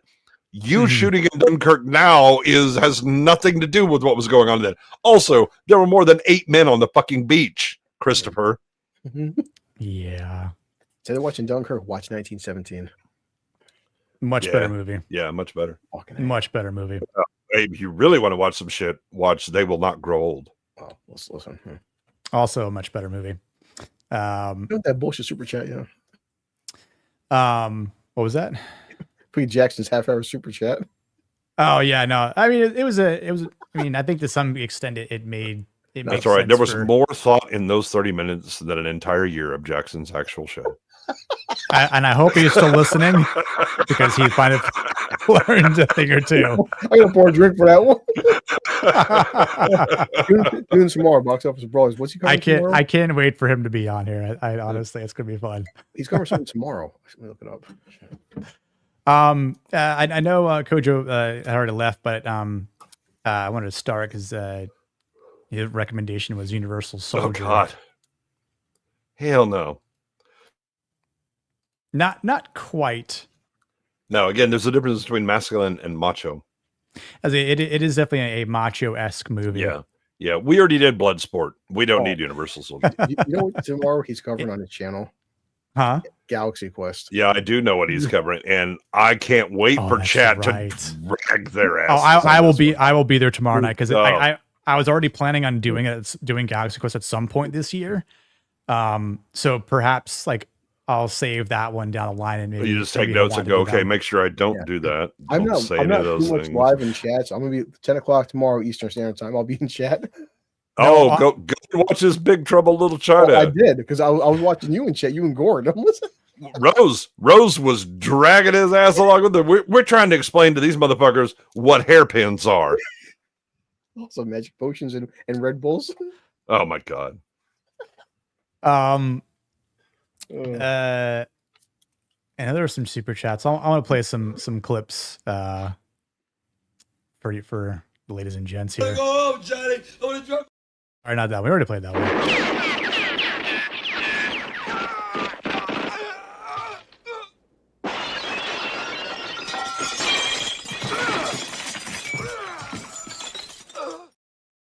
Again, I'll That's tell my chat kid, responding to Brawler. I'm like, that would hurt like a bitch, but it wouldn't kill him. It would hurt him. Well, like, and again, I think it's a point too where Rambo could have completely just killed him. He's about to. Yeah, he maimed him, right? Like and he comes up, he's got the gun, and Teasel's like, do it, and then Troutman shows up. Yeah, it's that egging on, like he wanted Rambo to cross the line even further, because obviously it would have meant even worse and harsher punishments. Like now you just killed like the head of a sheriff's department. Like, oh yeah, you're definitely done now. As I think too, like he mentions, I just remembered it too. Teasel is telling Rambo that, oh, you want to wait till we go see the judge? Like, good luck. You know, I'm paraphrasing, but he mentions like, you think we're hard asses. What do you need this guy? So we're going to clean you up. We're going to, again, Teasel's doing the right things. He's like, we're going to clean you up because we know this judge will fucking roast your ass if you show up like this. Unfortunately, Art's down there. Yeah, exactly. So, and I think it's a good thing that, you know, again, you could call it plot convenience or whatever, you know, but I just for the sake of Troutman already being there and being in the know of what's happening, you know, he's already in town. Like he's following the trail. He's realizing, okay, here's what he's doing, and he's hunting Teasel. Now, Teasel's his next victim. Like, I understand they drew first blood, as he says. Well, not only that, but I mean, Troutman calls him out. He was like, "You did everything possible to start and have this little personal war." Right. He's like, nah, I'm not hearing you with he kept pushing and all that shit. Nah, you did that. And oh, by the way, you were the one that has the greater capacity for violence. You embraced this, right? You could have turned back. You could have walked. You could have surrendered at any time. You made this personal, and here we go. Yep. Because again, you think about I want you to do what I told you to do, goddammit. Get that chopper back here now. Out. Like I should have played this one beforehand, but he's already told, you know, who he is, what his stature is, his repertoire. John Rambo is a Vietnam vet. He's a Green Beret, Congressional Medal of Honor. Guy's a war hero. Jesus, that freak! I knew there was something about that guy. Enthusiasm from Mitch. Yeah. But still, like that, I mean, I know we mentioned it earlier, but that could have been a moment where Teasel could have just. No, it can't. No, it can't. But he could have, but obviously he's duty bound. Yeah. He's duty bound. Again, what am I going to do? I'm going to let this be someone else's problem? Nope. It's my problem. You don't want to turn it over to the state police? Hell no. No. I want to hear anything about jurisdiction. Yep. What was his name? Captain it's Dern? Dave something. Dave Earn, something like that. Yeah. You know, but listen, Troutman does hold up to his word when he says this. I didn't come here to rescue Rambo from you. I came here to rescue you from him. Well, we all appreciate your concern, Colonel. You could have died there at the end, Will. Could have died there at the end, but Troutman showed up when he needed to. And then my boy had a breakdown. Cried in my arms. Mm-hmm. Got him home. Well, again, he says and what if he would have come in? you give him a big sloppy kiss? What, are you blowing his brains out? Mm. He's like, I guess we'll never know. You know, I wouldn't be sure until I was in that situation. Right. Because Troutman isn't sure. He's like, how broken is he? All right, what's going on with this guy? And is this a guy? Am I going to have to put him down? Yeah, because I think too, like, and we talked about, like, 100 ways this could have gone. What if in that sort of same what if situation? What if Rambo starts to see Troutman as the enemy? Oh, you're siding with them. You're on their side. If Rambo shoots Teasel, Troutman shoots him. Yeah. In this final scene. Yeah, I would agree. Tassel dies, Rambo dies. Yep. Yeah. And then, again, Troutman never knows the real pain behind Rambo, but I'll be just like, I'm sorry, but it was defective and he was a threat, and I was the only one that was capable of handling it, so I did. Right? Because again, he's like, it's not that I'm better than him. It's that I know him. He knows me, and that'll give me an edge. Mm-hmm. Yeah. Right. It'll be the pause. That when he looks at Troutman and goes, oh, wait a minute, that's somebody I know. And he's like, if I've already decided to shoot him, then I'll do it. Mm-hmm. Yeah. Yeah, I'd say the only other thing I wanted to mention too was, we talked about it earlier. I didn't show the clip.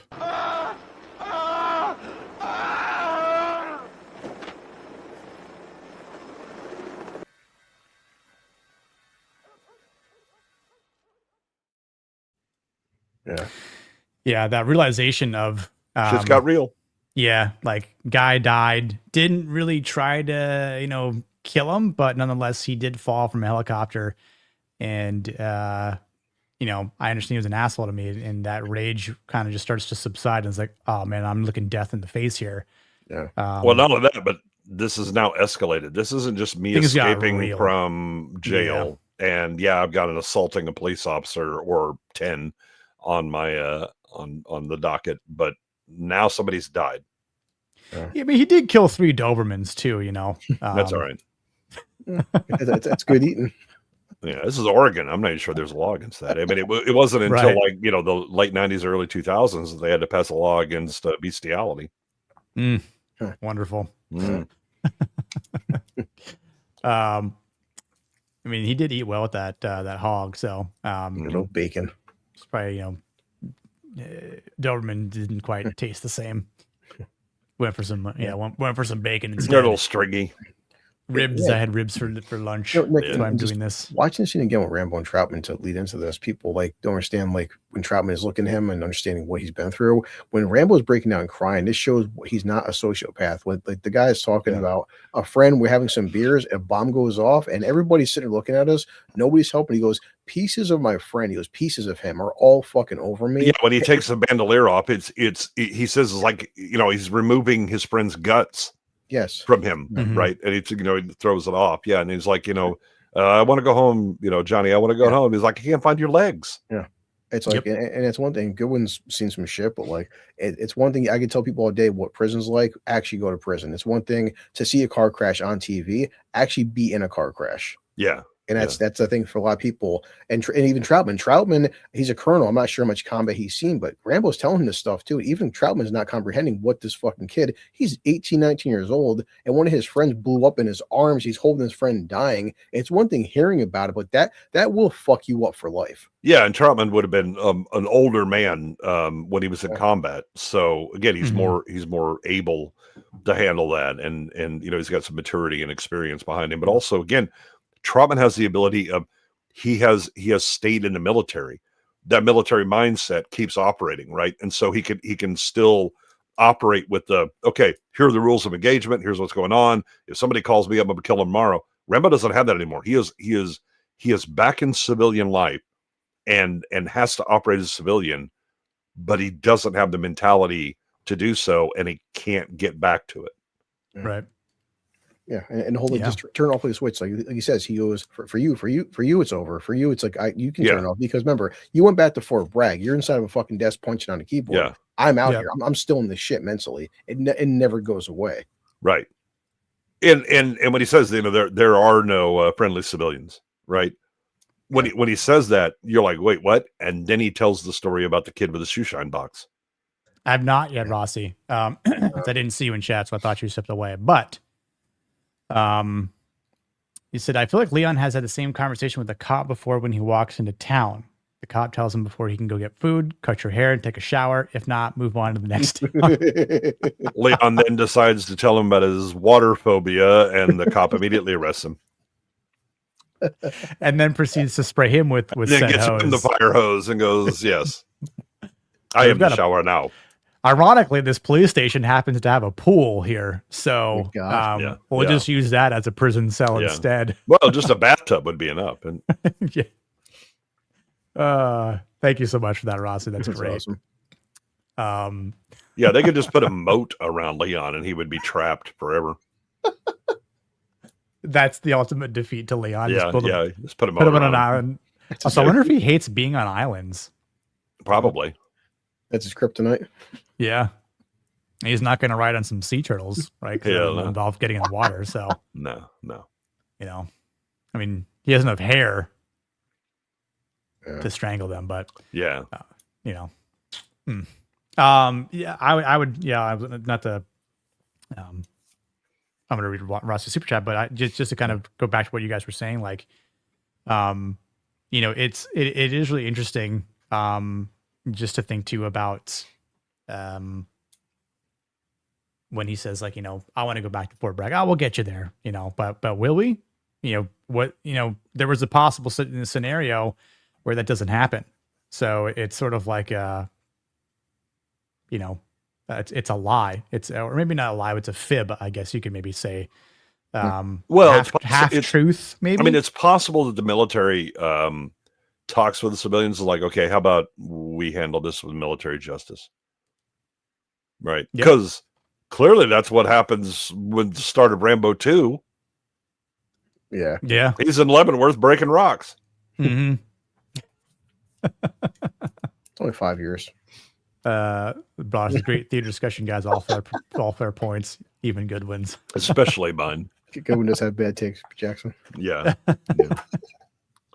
I appreciate it, Brawler.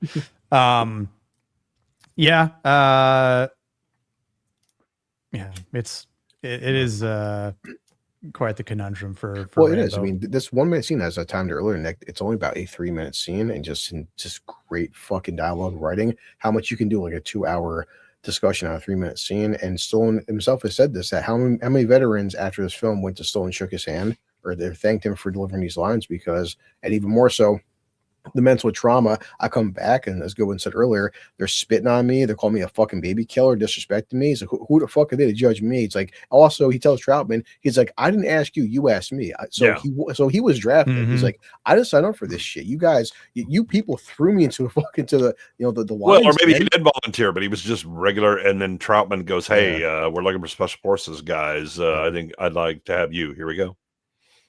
Yeah. I think I have a part of that clip too, where it's just more so them saying, like, you know, protesting and, like, you know, call me a baby killer and stuff like that. Who are they to protest me, huh? Who are they? Unless they've been me and been there and know what the hell they're yelling about. It was a bad time for everyone, Rambo. But at the same time, it's less bad for someone like Troutman than it is for someone like Rambo. Right. Because again, he's still in the military. Yep. That's true. Yep. And I mean, like, I appreciate the truth that surrounds him saying that, you know, like, these people, you know, ironically, things have not changed. There's plenty of people who still protest things and have no fucking clue what they're talking about. So well, it's still relevant to this day of January 5th, 2026. Actually, knowing what you're talking about has never been a requirement for protesting. Right. But again, I think there's a you know, when it helps when you win the war, because then the country loves you, and here you go. But also that even like in World War II, okay, congrats, you know, you liberated Europe. We're now going to, you know, we may decide some of you might go to the Pacific because we're still fighting that, but most of you are going to go back home. But you're done and you won, and you know that. But also, you're going to be on a ship with a whole bunch of other guys for a few weeks heading back, and it gives you time to transition away from combat to, okay, now we're in this different transitional phase where we can call kind of, and what are we going to do? And kind of get your mind ready to go back home. And they get to go back home, and it's Cheetos and hand jobs for everybody. And then, okay, now go get a job. And here you go, right? And you have that ability to transfer back into a civilian mindset. Yeah. We don't really do that now. You know, I've got a nephew that has PTSD from the shit that he was involved with in Afghanistan and in Iraq. But, you know, he would, okay, I left a forward operating base, and 24 hours later, I'm landing in the U.S. And, oh, by the way, I was taking a commercial flight at a certain point, right? It's not longer, you know, military air command shit. Congrats. Here you go. Where's the transition from they're dropping mortars on me daily to now I'm just in a mall and loud noises are enough to kind of set me off.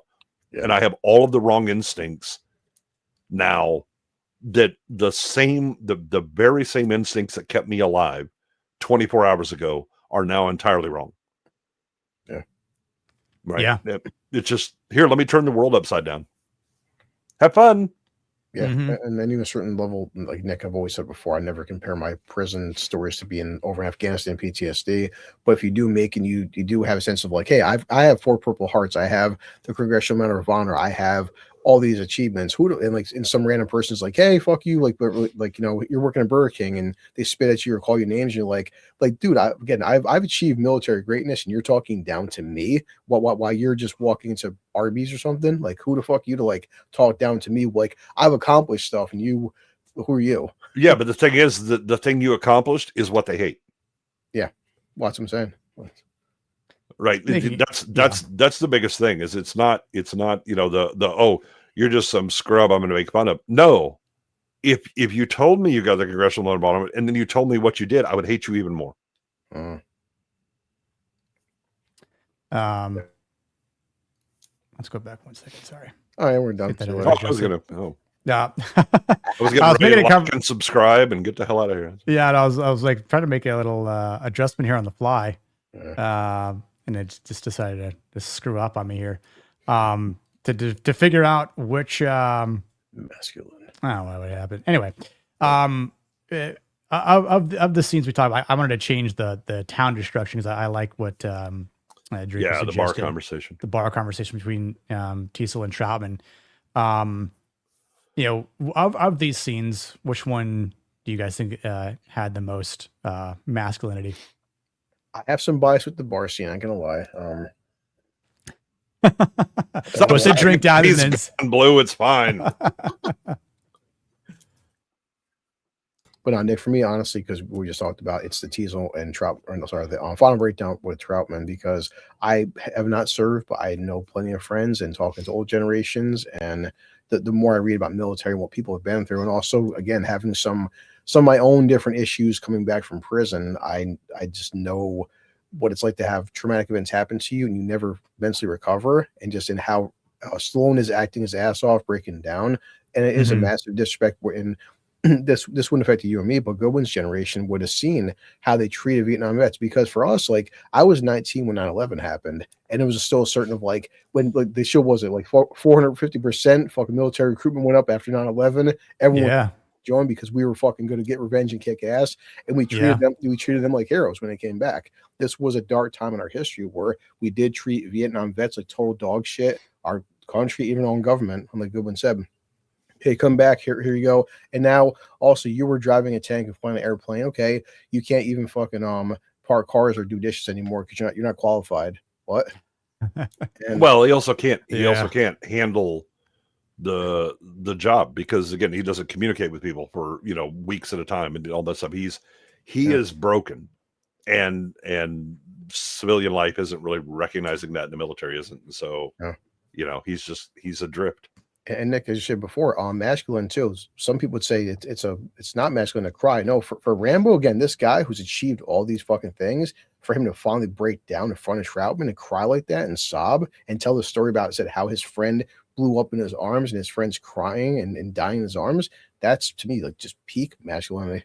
Well, it's also the transition. Remember that they're talking about how hey, we're gonna get in his car, you know, because he jokes about, hey, you know, the he had a headband and it wrote on there, if found, return to Las Vegas, because we were all talking about how we were all going to go to Vegas. We were going to cruise in his 58 Chevy convertible until the tires fell off and all that, right? Mhm. And then they're in a bar in Saigon and some kid comes up for a shoe sign and the guy's like, oh yeah, sure, you know, because you know you want to be helpful and all this stuff, and then bang, right? You know, that there was no safety, that there was no downtime, that you always had to be, you know, on edge and in kind of a military mindset, right? Because out in the field, anybody trying to come near them would have just got, you know, dropped. That would have been the end of it, right? But right, you're in Saigon, you think things are fine, but this is an asymmetric warfare, and there's guerrilla warfare going on, and people aren't wearing uniforms and marching in lines and all that stuff, right? And so that's kind of the dirty warfare that they're in. Now, I think in the book, Teasel's actually a guy that operates behind lines as well, right? So they're very comparable in like their skill set and experiences. I was starting over, Jana. Sorry, Jana, we already showed Butthole, so and not the same thing by any means, but like when I was away, we were in a medium facility where we had dorms. So we had dorms with 50 beds and there were 10 bunk beds. We had 60 guys, grown men, all kinds of different charges, and more than once, 4 o'clock in the morning, I heard and seen different things happen nighttime that weren't pleasant. I'm like, holy fuck. So like, no bullshit, to essentially sleep with one eye open and to sleep, but to be in constant 24/7 of like, if I take a shower, if I go take a shit, if I piss, I could be attacked at any given fucking time. And have that in the military times 10. Every second you're over there, your life is in fucking danger. Every second you're breathing, you can't even sleep without worrying about somebody dropping a bomb on you. Yeah. I mean, obviously war does things to people, and it's you know, I have friends that obviously have served in the last, like, 20 years, and obviously you can agree with what was happening or disagree with what was happening, as people have in previous generations. That's always going to be the case, but I've seen some people obviously be fine when they come back. I think there's definitely levels, because not everyone sees the same shit that some people do. It could be depending on their role. I mean, I had a great uncle that saw shit that most Vietnam vets have no idea. In the jungle. He was in Burma. He was dropped in as a Merrill's Marauder. Jesus, right? And there's no support. Yeah, it's just go in and kill the Japanese, and sorry, we might try and airdrop something to you occasionally. There's no base that you go back to, right? You don't go out on patrol. You are the patrol continuously while you're out there, right? And he came back, and he had a few issues when he first got back because he was wounded and also sick. And his wife came to visit him in the hospital, was taking care of him, and she was trying to be quiet. And he came up out of the bed and put her up against the wall and had his hand around her throat before he realized who it was. And he said, make a noise. If you make a noise, it's fine. I can sleep through that. But when you're trying to be quiet, all of my instincts will fire to somebody's trying to sneak up on me. Here you go. Right. But he didn't really have any problems. He went on and became an architect and was very successful and all. The quietest guy, easygoing, very jovial and all that and whatever. But when you realized what he had gone through, you were like, holy shit. Right. That was some fucked up stuff. And oh, by the way, that wasn't anything that let's have a parade over. Most Americans don't know about Merrill's Marauders. Ask a Ranger. Their badge is based off of the Marauders. And just like Rambo 4, Stallone purposely made Rambo 4 talking about Burma. He said there's a lot of shit was going on in Burma that nobody talks about. He wanted to make Rambo 4 to bring people aware to. Yeah, that's modern Burma. Yeah. This was World War II era Burma. Mm-hmm. Then the Japanese are walking through and had rolled the British entirely out and back into India. Jeez. Yeah, that's we made a point of that too, Jenna, where the mindset that Rambo had, like, as we said when Drinker was on earlier, like his conversation, while a little awkward, socially awkward, that he has with what's his face's mother, right? Delroy's mother, or Delmar, sorry, Delmar. Yeah. He was just there to see Delmar, catch up, maybe talk, to someone that he can understand him, and to see how life maybe had been going for him. But then just like, again, the last person in your troop your squad to die. So you really don't have anyone. So like, you're out in the middle of nowhere. You haven't showered, you smell, you've been, journeying. How long, I don't know if it states like in the book, how long it took him to get there or what sort of journey he was on too. But yeah, like the state of mind that someone was in. Delmar's been dead a year. Right. So like how long did it take for him to get to that point? He's been back in the world for 7 years. Yeah. But like I'd say to Teasel's point where he's like, doesn't look like you could afford much. It's like you can't even afford a $250 bail. $250 fine. And so like, for him to travel, across the country or from wherever he came from, like, it could have taken that long to go down the list of buddies that he knew or list of people that he knew. And then that's his fire team. Right. Yeah. So Delmar is the only one that came back, him and Rambo. The rest of them died in country. Right. So you he's think, like, they're all dead. He's like, well, not Delmar Berry. Does the book talk about him visiting anyone else before? Like, just no, I don't know. But because he says that they're all dead, sir. When he goes, coming in, calling Raven, coming in, Raven, and Raven gets him. Right. And he calls out the roster for Baker team. Yeah. And he says they're all dead. And he was like, not Delmar Berry. Right, because there's only John Rambo and Delmar Berry. And he's like, no, Delmar got killed, didn't even know it. Cancer ate him to the bone. He's like, oh, I didn't know that. Yeah. But I would probably agree, and say, like, in terms of the most masculine scene, I'd say it's a toss up between 4 and 5. But I would probably lean more towards, for me, I'd probably more towards 5, because of both characters that are involved. Yeah, I think I would probably be pulled between like 3 and 5, because Trotman arrives and he's there to essentially, all good, Jana, reset the world that these guys are operating in, right? And let them know exactly what they're dealing with and how dangerous it is that they're dealing with, and to his credit, he's doing a pretty good job. It's like, you send to it up there, you need one thing. What's that? Good supply of body bags, right? Because this is, he's like, you're telling me the 200 guys against, your man is a no-win situation for us. And he's like, yeah, that's what I'm telling you. But you also have Teasel, who is like, yeah, but it's my duty, right? This is civilian world. And I'm the law representative of the law, right? The difference between the law and the military, and there's one thing that annoys me in this movie, and I can tell it's because it was probably Stallone that wrote it. But when Teasel is announcing, he says all civilians get off the streets, right? That's been a bugaboo for me and modern cops in particular for a while. Because I got a few family members that are involved in law enforcement, and if they ever say civilian, I'm like, slow your roll, bitch. You're a civilian, right?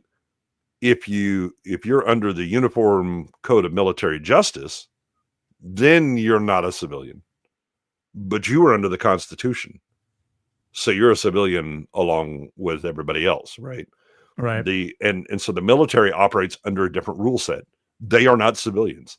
They do not have freedom of speech, right? The Constitution does not apply if you're in the military.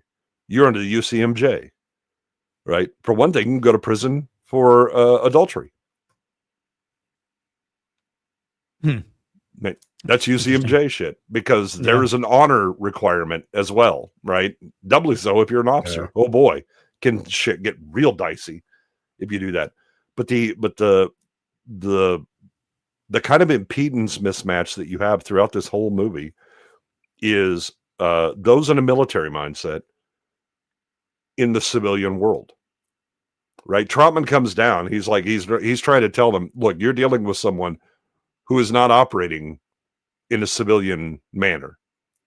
I know what you're used to, and I know that you're the law in civil society or whatever, but unfortunately, we've had a bit of leakage of the military into the civilian world.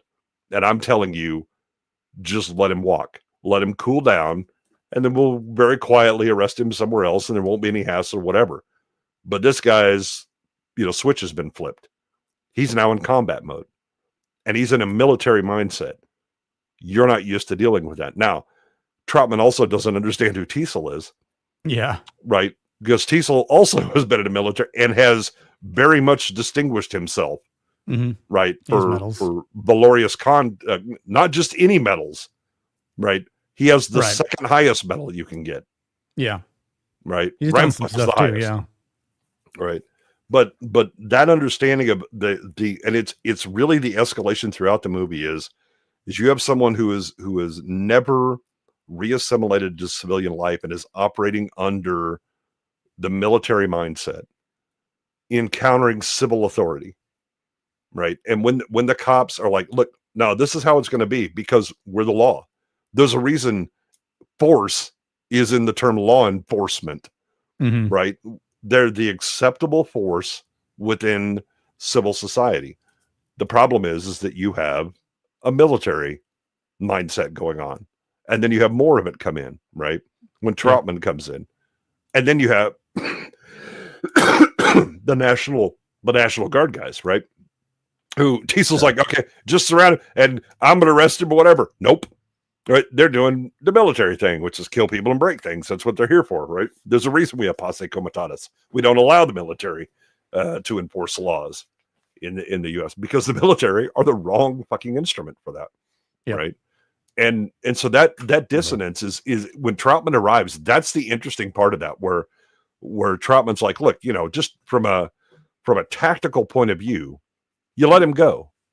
Right. If we were in a situation where we couldn't take enough prisoners and be able to guard them and all that shit or whatever, we'd either bypass them or just kill them. But since you can have a problem killing this guy, just let him go.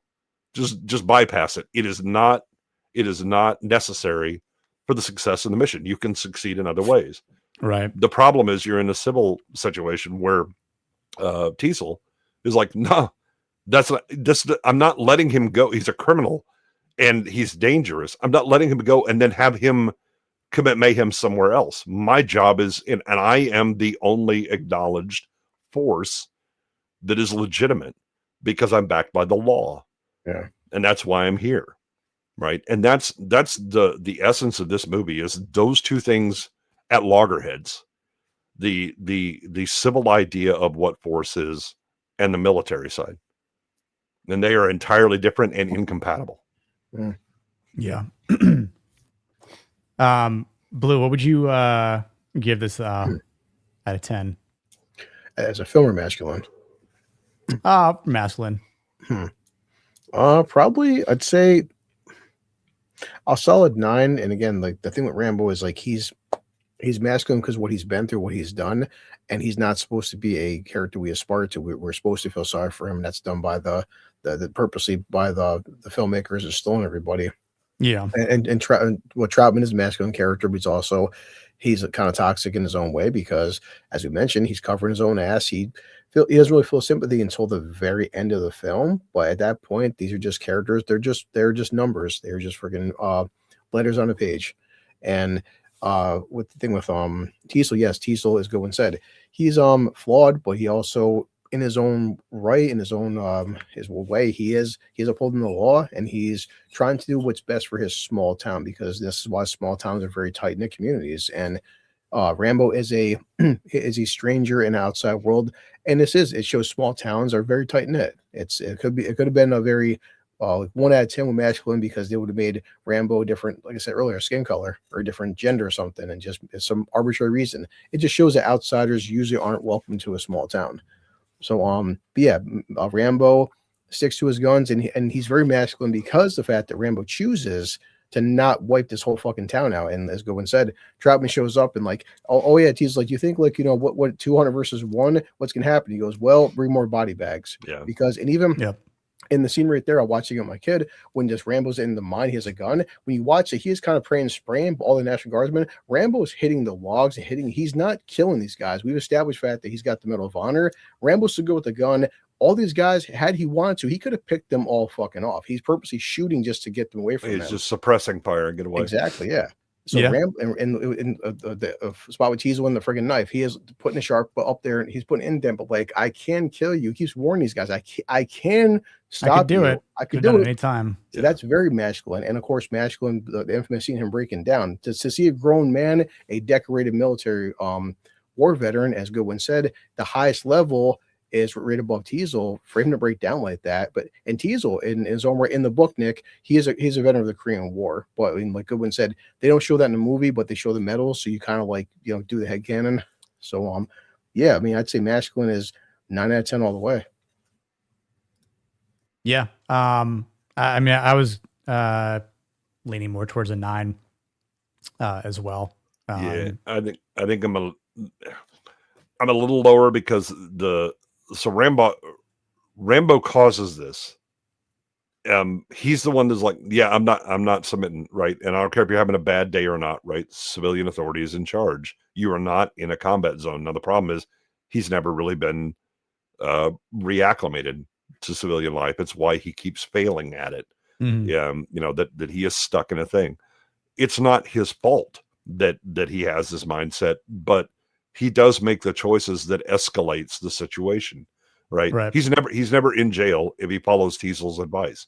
And Teasel is trying to do him a solid, right? He's like, look, you look and smell like trouble, and my job is to keep this town nice and quiet and boring and all that.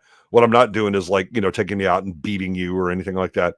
I'm going to drive you. I'm going to tell you what you do, and I'm going to give you some advice. Hey, man, clean up and all that, you know. But the first time he says, hey, wearing that flag and that jacket with that hair, it ain't going to go well for you, Seen right? signs before. Somebody's going to swing on you in a bar, right? You know, somebody is going to take offense, and better to just leave you out there. Rambo comes back. Teasel's like, okay, well, now I have to actually assert authority. Rambo jerks away because, again, they'll lay hands on me or whatever. And he's like, oh, here we go, right?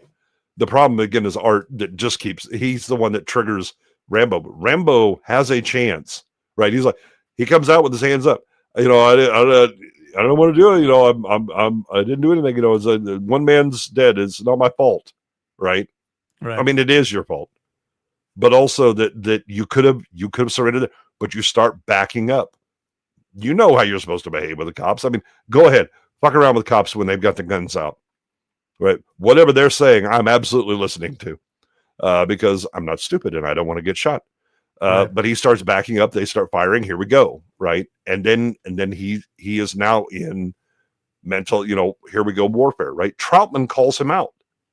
Said, you did everything to start this personal little war, right? You've kept it going.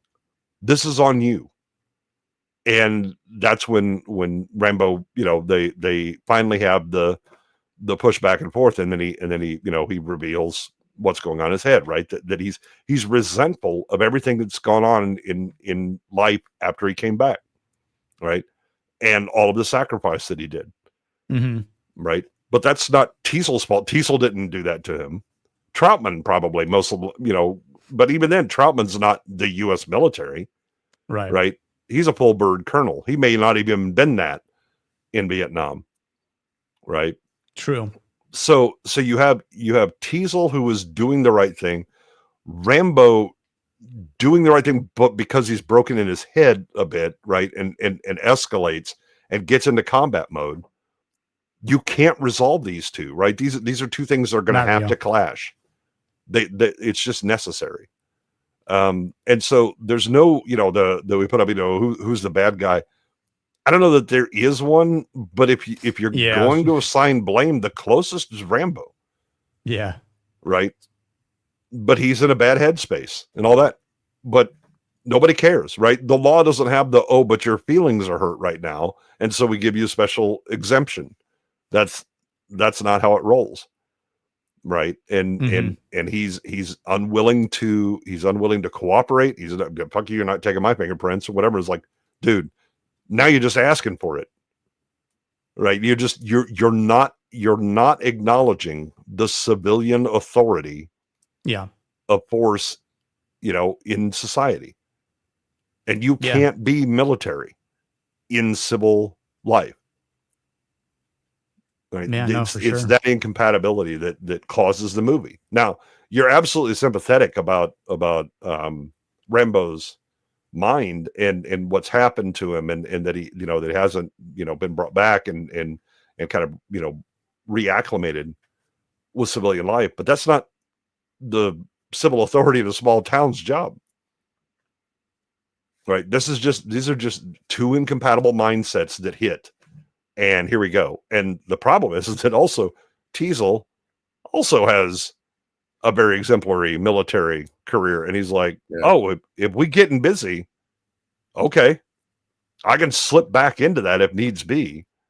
Right. It's why he talks so much about the law to begin with. But at the end, now, we be in violent military mindset. Okay. I'll let everybody else leave, but I'm here for it. Let's go. It's a very complex movie. I mean, there's more complexity to it. Masculinity. Yeah. There's so much masculinity again, but they are in different situations, right? Yes. You absolutely recognize Rambo's accomplishments in war, but he's broken in civilian life. Now that's not his fault either. Right.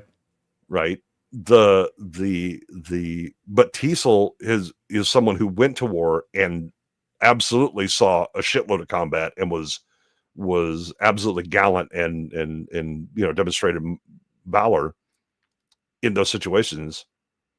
But he came back and he was able to reacclimate and now is the tamed civilian force.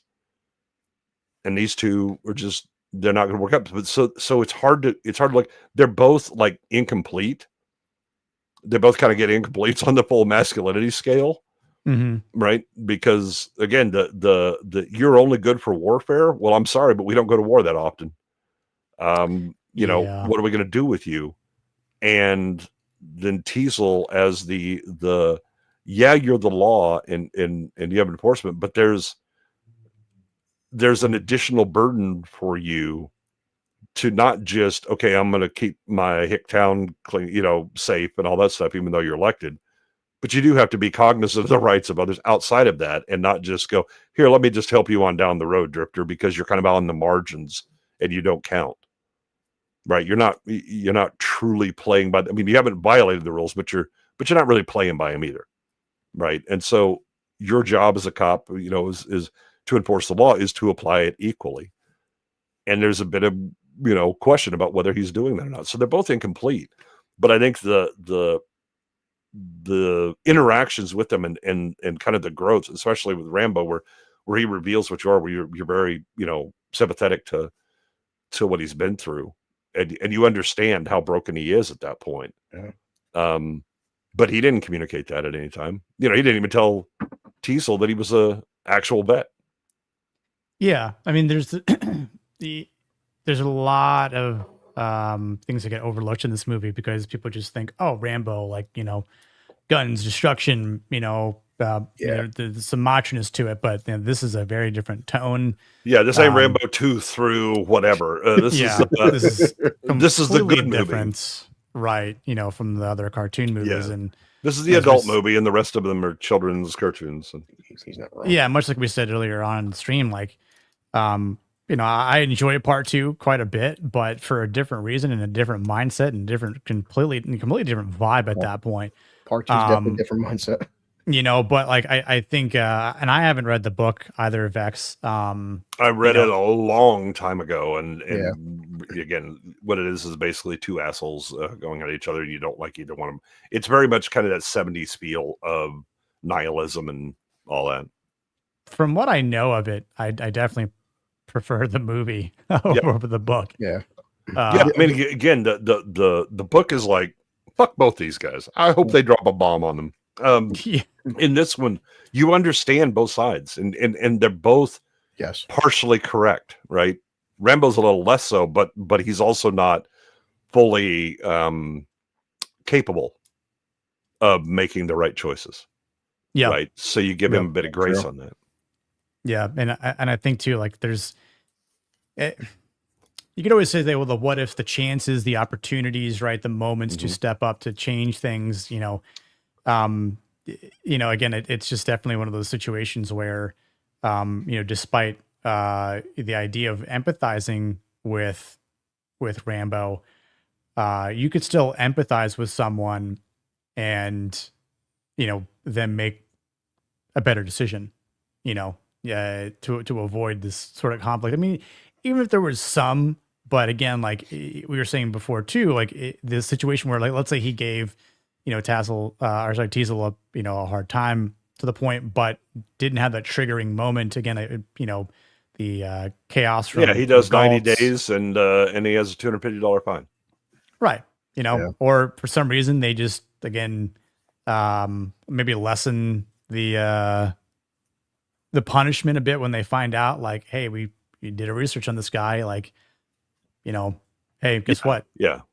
This isn't your average Joe Schmo hippie here. Like, he's got quite the record that, it could things could have gone completely different at that point where, again, he's still in the wrong, but things get righted, and they kind of just go on their merry ways. But then we wouldn't have this sort of, story and or movie. But I appreciate this film for what it is. Again, I think it's definitely one of the best action movies of the 80s. I think the one thing that and Stallone, talking about like Vietnam vets coming up and shaking his hand or whatever. Remember the era in which this came out. We have Apocalypse Now, which is basically the military is a bunch of baby killing and all this stuff because Coppola's, got his axe to grind and Hollywood hates Vietnam and all that stuff or whatever. And then this one comes out and it's like, so again, Rambo may be in the wrong, but it's not that he's just an asshole or he likes to kill, but he spares most of these people, and as Troutman says, tactically that was a bad decision, right? He screwed up, right? Should have killed you all. But that Rambo at the end, is when he breaks down and he talks about the difficulty in trying to reassimilate. That's because, in the early 80s, we're already hearing the thing about the broken Vietnam vet and they're homeless and they're crazy and the PTSD, they go off at any time. They're basically like, they're getting besmirched the second time by a lot of the things that are being said about them, the mental problems and PTSD and all that is basically they're dangerous. Yeah. Right. Rather than they're broken and that we have some blame in that. Right, that we didn't welcome them back. We didn't help them transition back into the real world. Yeah, they were part of a war that we lost, and that's a difficult thing to swallow. But it was like, but it was the voters and the elected officials that they chose that put us into that war to begin with. It wasn't the choice of the military, right? The military doesn't have that power. It's elected officials that put them in there, the people we vote for. So ultimately the responsibility is on us as voters. And when he talks about the shit that he saw and what happened or whatever, it gives you a sense of, this wasn't, they just, sat around the barracks and got high, or they're intentionally going out and, doing My Lai massacres. Right. There's a whole lot of shit going on. And then how do they come back to a country? You can't just, I guess, go ahead and vote for just killing them all. Our shame is too much, or we don't want to fuck with them. Fuck it. We just leave it, or whatever. But ain't nobody got the balls to do that. And God, I hope not. Otherwise I'm going to be popping some motherfuckers. But the responsibility of recognizing what they went through and that we have an obligation to, to them. That was very much out of step with what we had heard in the 70s and heading into the 80s. Right. And I also think it's why we tilt too far into the Rambo cartoon movies later, where it's, he's as bad as he's going to save all the POWs that we forgot because it was too much, and then he's going to go and single-handedly win the Afghan war. Then yay, Mujahideen, this definitely will not come back to bite us in the ass. And then he's going to end the Cold War because he actually boxes a guy, and it's his clown show at that point, right? So we kind of overcorrect from the we hate ourselves to we love ourselves, and aren't we all powerful? Right. And Nick, I was looking at stats because it does help out, because again, we look at different generations, but this is 1982. The budget was 15 million, which is still, lower budget, but the box office, and this was the first major Hollywood film for China, but the box office was over 150. So a film in 1982 making 10 times its budget is a fucking massive success. And again, this is now 2026, but in 2025, there's 2025 films that weren't doing 150 fucking million. And this is back in 82 when ticket prices were, what, $4? No, less than that, probably 3 or 2, and then, 250. And then you still had eventually VHS, and of course you had cable TV, like Goodwin said, HBO. So like people don't get, like, different generations, been over 40 years, but this is 1982. This was a fucking huge win. I mean, everybody, and this, which led to obviously more sequels, and part 2 definitely has its cartoony problems, but like part 2 is even bigger. But Rambo in the 80s was a massive fucking franchise. Sly saves the world. Rambo yeah, I mean, 16. basically the 80s is that's it. He's defeating all the commies. But I think also 15 million was a pretty high budget. It shows how fucked up the production was for this movie, and that they managed to still make 10 times. That is impressive as hell. Yeah. So yeah, 15 mil back in early 80s is kind of a lot, but the fact that it made, again, your point, below 10 times that amount. 10 like, times. Jay's right. The average movie tickets in 1982 were fucking $3. So $3 going to 150 million. The math on that is, whoa, 50 million tickets. Yep. And then the fact that I remember reading that in like 1985, then that movie became the highest film in China. Well, it was the highest film of all time at the time. Right. Yeah. But like, funny reason for that. China and Vietnam had a war. They didn't like Vietnam much, so they're like, that motherfucker, they're fucking up Vietnam. Hell yeah, we're gonna watch that movie. America. Yeah.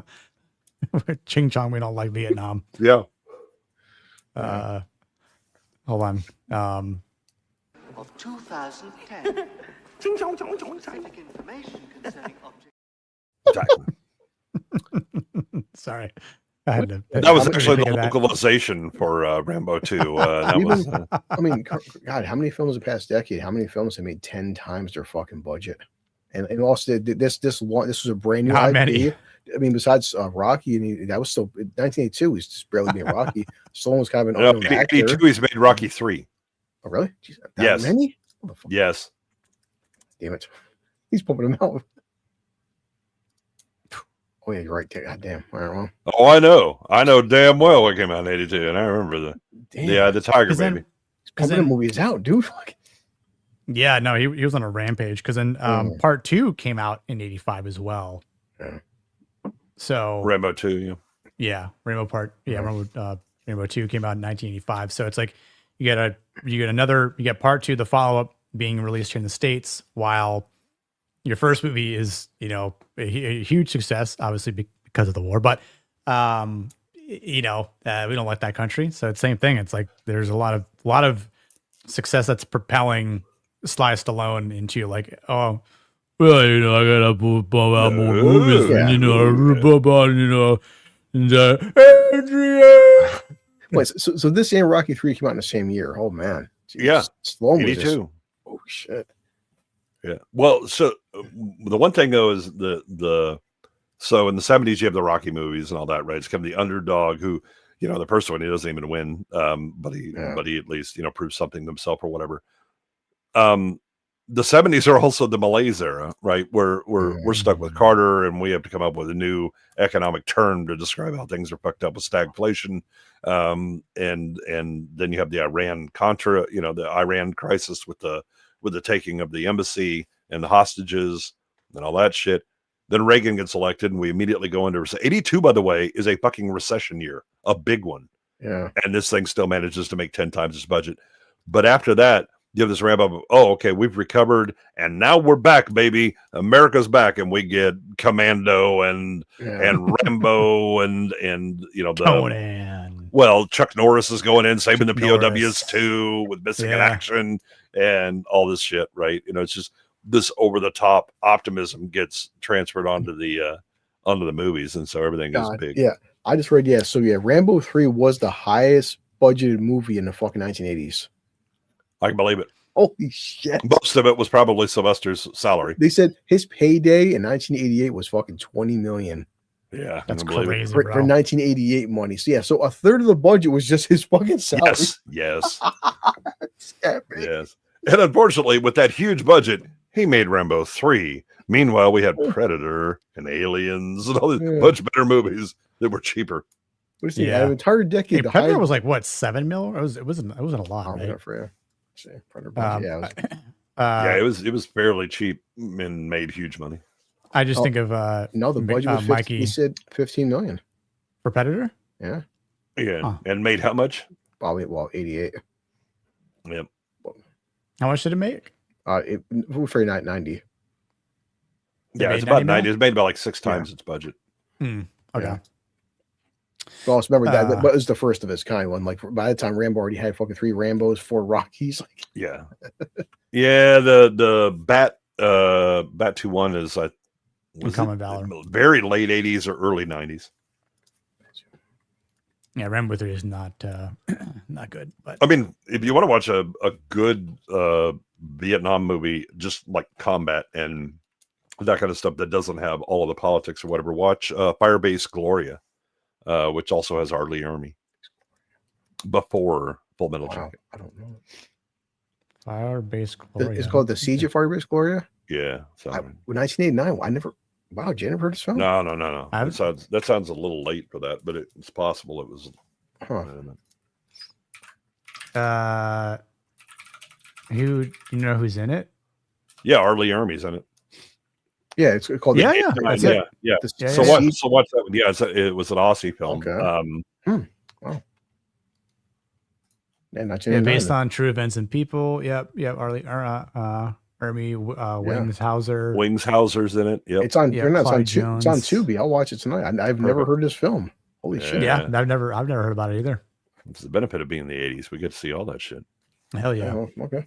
When they had a lot of good films and now we just get dog shit. But that being said, I did think of Michelangelo, and I figured as much. That's why you said that, because that's also what I was doing in my mind when I was quoting Rocky.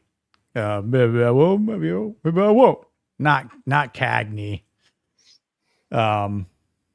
Wingshauser. Oh yeah, I'll add that to my list of movies to watch. It's R. Lee Ermey and my second cousin were both Marine drill instructors who went to Vietnam. My cousin went for 3 tours. Holy shit! And he was also at Quezon. Damn, the stories you must have. I know, and I know we've talked about obviously how Full Metal Jacket is half of a good movie. And obviously, 3/4. The problem is the ending. Yeah. Why are we taking 10 minutes to shoot this fucking sniper? Get this bitch done. I'm tired of her. Shut up. I wanted to shoot her. Yeah. Obviously something I've considered doing on here, but don't know. We'll see. But so we can wrap it up here. Blue, what do you got going on this week? I still want to make a movie on this new Daisy Ridley film. Spoilers, don't see it. Let's see. I mean, I want to go see Greenland too because again, I'm not paying for it. So, but that's about it. I mean, whenever that's a popcorn flick. Exactly, yeah. But I mean, Greenland 1 is just it is what it is. But whenever you and Niet ask me to hang out, that's kind of all I've been doing. So it's not because it's January. Not much is coming out this month. Being Primate looks kind of again stupid fun, I guess. Mm-hmm. It has a killer monkey. There you go. I mean, we have Shakma already. We don't need Primate. Come on. True. Goodwin, what about you? What you got going on? Let's see. Tomorrow, I think I'll be on Jacob Ironside's covering the X-Files again. I don't know that I've got anything else this week because I don't think Niat's going to have a movie nights. Sounds like he's got some scheduling stuff. Gotcha. Yeah, as for myself, no stream tomorrow, but I think starting next Tuesday, we're going to give Primal Season 3 a shot. Please don't suck. Please don't suck. Please don't suck. Please don't yeah, suck. hopefully it doesn't suck because I would very much like it to be as good as the first 2 seasons. So we will definitely see how that goes. Probably going to start that next Tuesday at 9 p.m. Eastern, more than likely. Yeah, I don't have any like movie reviews coming up anytime soon. I got some catching up to do on Landman season 2, which has kind of been dragging, unfortunately, a little bit. But I would not have Bex on for that. She is not impressed at all with season 2. Oh yeah, I know. She and I have been chatting about it. But there's some good shows again that should be coming up in the future, which is something to look forward to. And building a list for the upcoming months here at Masculine Mondays. Again, the normal time is 9 p.m. Eastern. Also want to get Drinker on here and abide for his time, so he's not doing this at 2 a.m. Do the Scots even have clocks? I don't know why we were. I don't know. Special dispensation for this guy. It's always raining over there. Yeah. I say, how did he know? It just looks like. I mean, the biggest thing was trying to make sure that we outside. would fit with Blue Collar's schedule. That was that was my focus. True. Yeah, true. Absolutely. So yeah, stay tuned. I'll be announcing again. If you're on the Discord, I'll probably throw up a little bit of a heads up on there. I think my Discord link is in the description below. But yeah, stay tuned next week. I'll probably post some stuff on X as well. Part of that point. Just want to give another shout out to Drinker for being on here, taking the time. It was great. Yeah, go him on here. subscribe to him. He definitely needs the help. We think he can be successful, but he might be good at this thing. He might have a couple of good things to say here or there. I mean, he's just kind of been clout chasing Blue all this time, but we think we can make. I bought his cup to support him. Poor guy. Yeah. You try to help out the small, right? So he might look better that. with glasses on. I'm not too sure. You can judge a book by its cover, sort of thing. But I mean, American glasses. Yeah. But yeah, like here you go. Yeah, their clocks are just marked with whiskey bottles. That could be that. Yeah. That and peat bugs. It's already too dark and gloomy in Scotland anyway. Yeah. 1, 2, 3. Exactly. 4. It's drink o'clock. It's past 3. Irish giant. Yeah. But yeah, thanks so much for everyone who tuned in. Came over from any repost or post, or that maybe YouTube actually worked well and the notifications actually went out. Yeah, which I mean, it happens sometimes. So like I got a notification like on my alt channel, and I was like, oh, perfect. It actually came through, but it was like 30 minutes prior, and I was like, okay, so it gave me the prior notice, but I wonder if it actually works when I'm actually going live. But nah, probably not, because YouTube can be very unreliable. Yeah. At least they're still screwing up the usernames, so that's good. Yeah, we have that consistency. Right, exactly. But thank everyone who super chatted tonight. You didn't have to, but you did.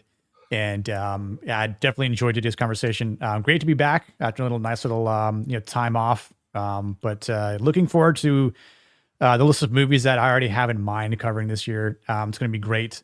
And it should make for a good 2026 Lord Tentacles Stanley Cup masculine bracket tournament at the end of this year. We're gonna have some heavy hitters for sure along the way. So, but just stumbled across this gem again.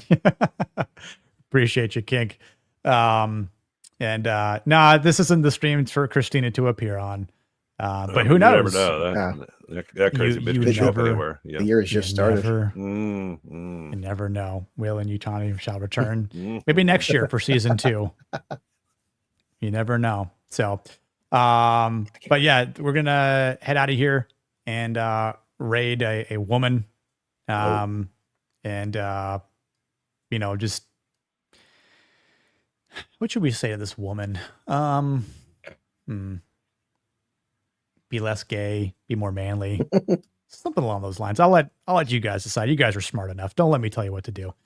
Except to tune in next Monday night. So we'll play a nice little outro and call it a night. Galt, what the fuck was that? Well, a man said clean him up.